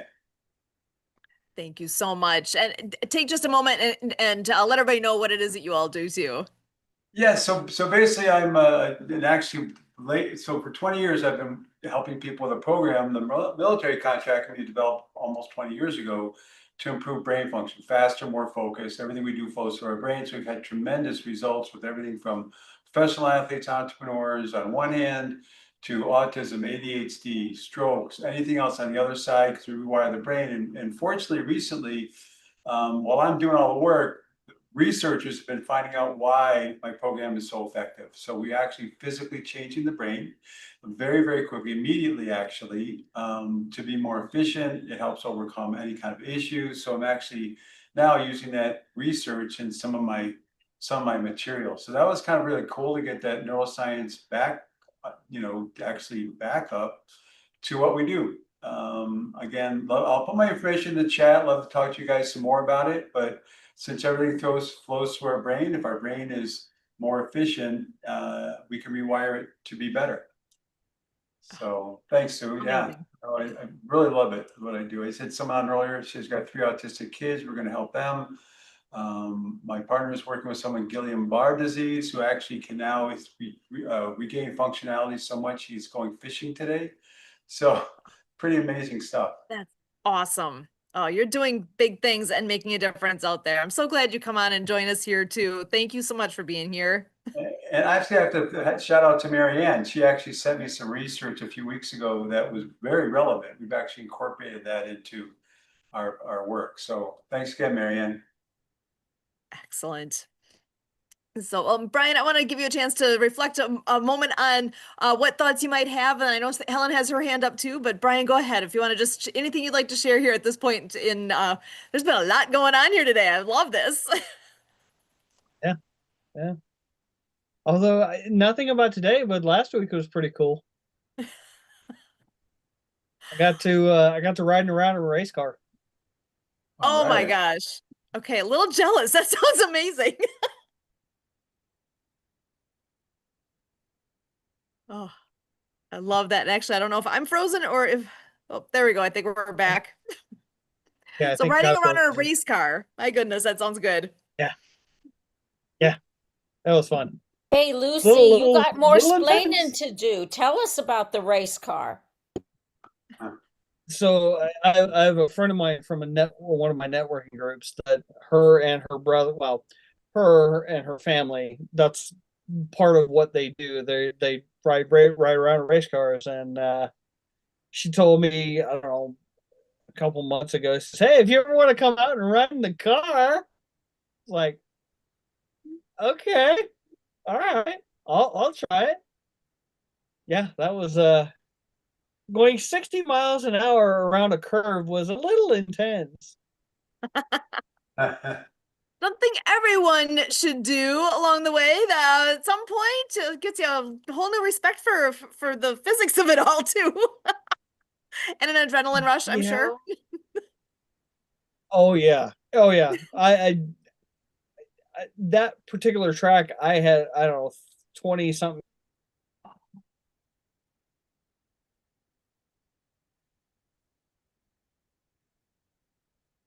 I don't remember what, but as we were closing out the days, the guy that was in charge of it says, okay, I want you to get in the car now, go drive around the track and take down all the signs. And I went, okay, all right. So I went, took down all the signs, and then drove around the track as fast as I possibly could. Fantastic. What a great opportunity. I love that.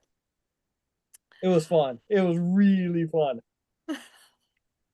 I wonder if he'd like to ride with me. I do 60 miles an hour on some curves on gravel roads, and I've never had an accident. I had to rural EMS, and when it's your own daughter and you get woke up at 3 in the morning saying she's had a head injury in the all-night baseball game, my husband said to me, "You drive." Yeah. Uh-huh. Wow. Yeah, I don't know about a gravel road, but asphalt was okay. We had, anytime I left our farm, I had 10 miles of gravel road one way, and I commuted to the hospital for 20 years. No accidents, except a deer popped up out of a ditch at high noon, and I had the kids in the car. It whacked us from the side. I've had deers whack us from the side of the car twice, once in the front and once in the back. Anyway, the Lord provides, takes care of Yes, he this. does. So, um, yeah, where are you, Brian, Lucy? And did you pick up my joke? Because I'm 72, so I grew up watching, well, we got our first TV, I was 4. I grew up watching the I Love Lucy show. So when I say, Lucy, you got some splaining to do, was, did you think that was Yes, fun? I got the joke. Oh, Yeah, I good. got the joke. Good. Should we? I'm 52, so when that show was on, I was in school, and that was the joke. Yeah. It got to be not funny for a long time. Absolutely. When people, that's why I advocate for people. It's like, if you're sensitive about your name being used in any way, then I say, okay, everybody has to pay $1 to Brian Lucy anytime that we use his name to get a laugh. But when you're in on it, the best way to desensitize yourself. So when people bully other people, I teach them how to take the name that they got called and turn it around so it doesn't bother them at all. And I was a school nurse for 10 years, but I was a nurse for 40 years, and I taught holistic wellness. I was a child care health consultant, and it was in my adult years that I had to I said, they're calling me psycho bitch, and Kurt can make, anybody into our superheroes. So I said, I love peanut butter. That's going to be my new superhero, PB, psycho bitch, because I say, you can bet I have to apply every bit of psychology to figure out why these people that call themselves Christians are treating me as they are, to try and get me to go out of business, discredit me, to tell people, oh, nobody likes you. That's just not true. So in the spirit of the games, I'm so grateful. And so my comment was, originally my hand was up to visit with Leon, but since John Kennedy came in and spoke, I'm like, and because you have connection to the military, and because I was in on the early days of social emotional character development in preschools and as a child care health consultant. And it's so important because the adults that bully, they didn't have that advantage. So we need to program so that people can listen to music. I have all kinds of ways of trauma informed care, and I use the 12 positions of the clock so they can go down the right rabbit hole. But one of them, I want to go down the rabbit hole where you're there with your breakout room and you're putting people through the exercise so they can experience it. Yeah. Is that a realistic thing that we could do? And also, I want to compare who wants to get into your research project and my research project, and then Maury Zelkovich. How do these different modalities compare for effectiveness for helping people process PTSD, and get the right help that they need for any of their addictions? Because addictions are a compensatory wellness measure. And yeah, and Maury's a good friend of mine, actually. We've talked a lot about doing some stuff together. Happy, my links in there. We set up a Zoom link. Basically, what I do is different than anything else, because all the great programs you're talking about deal with the mind, right? We need to retrain the mind to do certain things. I just retrain the brain. So when the brain, it's like when you get a new computer, everything works better, operating system and every single application. And so in the course, I mean, I get so much, research, we're rewiring the brain to be sensitive to others, rewiring the brain to be faster, more focused. And when you do it together, I mean, emotional intelligence, all those things improve, but especially for kids, they're just playing brain games. They're not, no one's telling them, there's nothing they have to learn. They just do it. So I'd love to meet with you and talk about maybe We're how going we to do it, and collaborate. we're going to include all these same people. And I'm not sure if you were in the chat when I put in my pitch. So that's a fabulous company that's in launch. They're quite functional now. We can do webinars. I pay for the paid account. We're going to do it, and so we have 600. We have capacity for 600. We have the breakout rooms. Yeah. And we also can, they can sign up their contract right on there. It's interactive, it's private yet public.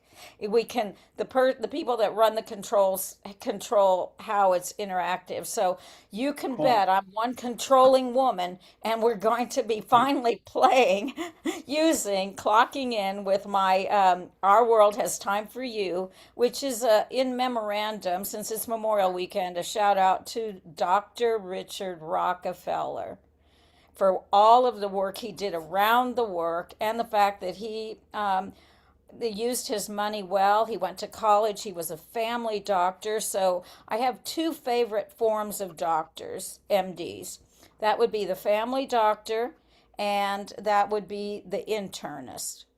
Both of those doctors, when combined in an inner circle team, and then those that don't badmouth the Chinese medicine and the naturopaths, and that appreciate the skills of an ACSM exercise specialist, and understand trauma, then we've got the whole unit, and that's why we have the Live Well Health and Wellness Cooperative, which is part of the grandmother clause, which is humorously a legal clause, has the E on it, and in parentheses it isolates, because I do love playing Mrs. Claus, Miss Mary Fitness, Santa Claus Helper, Santa's Elf, any of Do you those know things. Santa Claus? Do you know I he's on here sometimes? Do you know Santa Claus? He's on I here know sometimes. that's Santa Claus, but Yeah. my dad was ho ho ho Santa Claus with the bells, and I have the book about the little teddy bear and Santa Claus, and there's Santa and the teddy bear, and Santa has a lightsaber in his hand, and they are waving at, and this is on the cover of the book. They are waving at somebody that's in a higher orbit than they are, and that was me. That's Oh, me flying, yeah, and I love space and space travels and sci-fi and fun and making art. So when people finally decide to let me play my full game, and then we will all, as a unit, because John, I just have to say I love looking at your nice smile right now. Because yeah, oh, and here comes Jim, you're looking like a curmudgeon. Give us that upside, your smile's upside down, so we either have to turn you on our head or you have to make it go upright. I broke my top plate and I don't have the $200 and the time to get it repaired. We'll get that fixed. Exactly. Okay, so yeah, but we got to whip you into shape, because you don't look fit for, they're trying to kill you. And if you are doing your part by undermining and becoming so sedentary, you're helping them along. So I have to reverse the So I role. have 22 members of my board that lecture me, and you're now number 23. That's right, but I'm not on your board unless you guys are all on my board and being at my meetings. Well, and actually, I'm just gonna say here, we are on little bonus time here. We Oh usually my end gosh, around and I didn't 3. even get to talk to Leon. So Leon, Leon's still the here. question well, that I let's wanted reach to ask out. Put you. the contact information in the chat. We can all take it Yeah, offline. So not right. take more of Sue's time. Yeah. I just want everybody needs to know this final question from Leon, because it's with my public health hat on. and understanding, because we have a dear friend, Mark Miller, who has a water project as well, but it doesn't filter out the heavy metals. So, Leon, do you have that solved, that you can literally filter out farm chemicals and heavy metals? Yes, we do.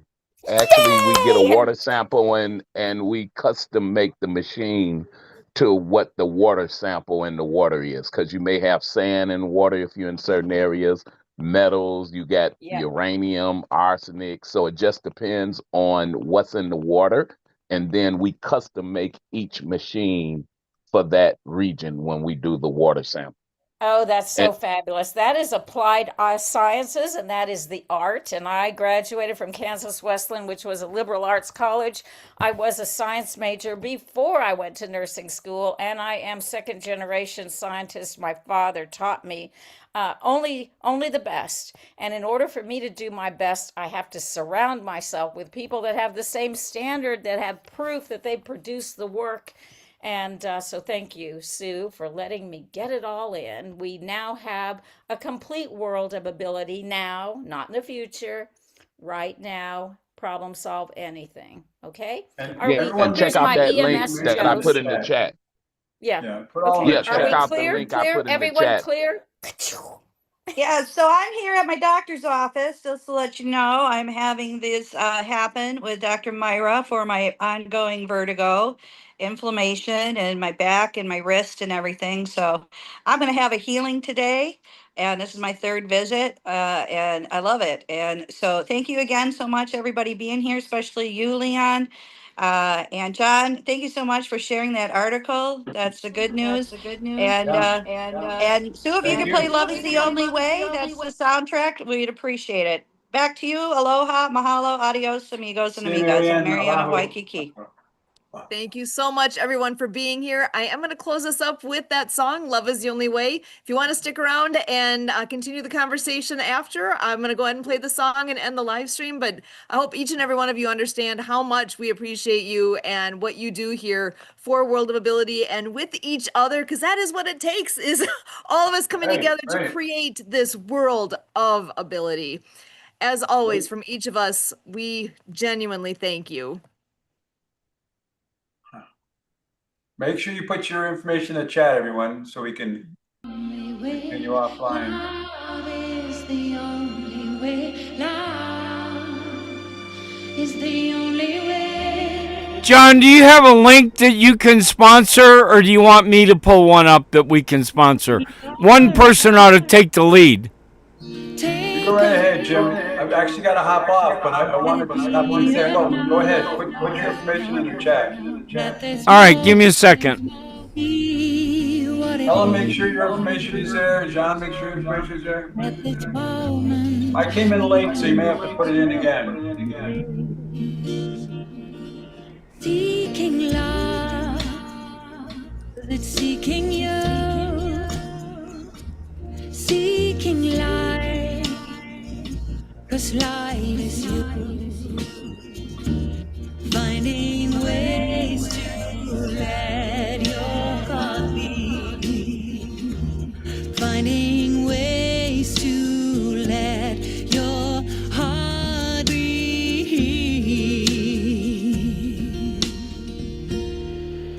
And love is the only way.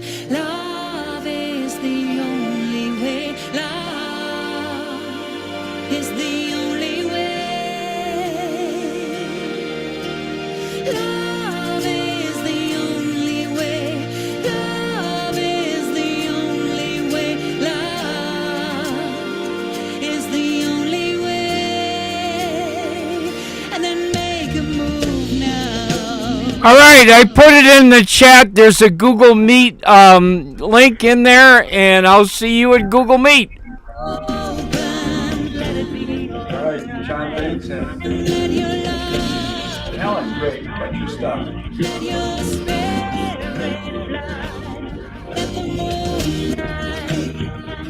It's all mindset, Coach. John, we definitely need to talk.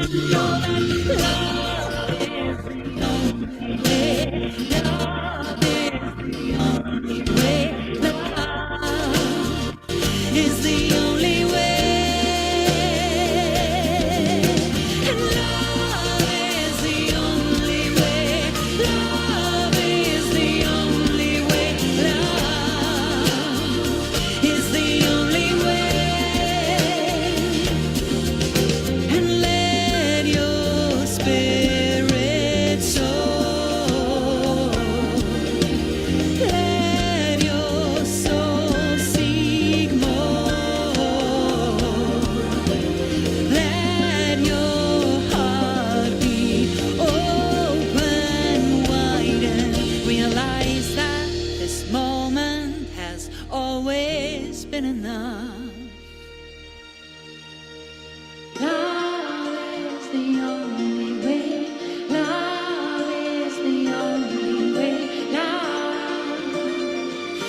the only way. Love is the only way. Love is the only way. Love is the only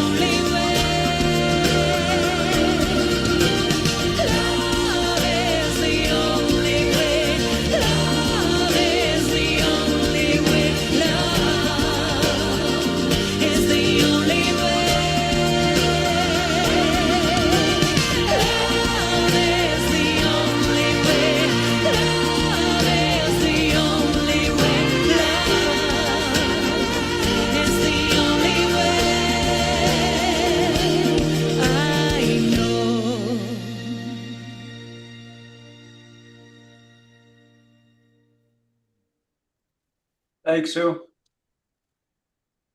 Thank you guys so much for being here. Beautiful. What an amazing day. This has been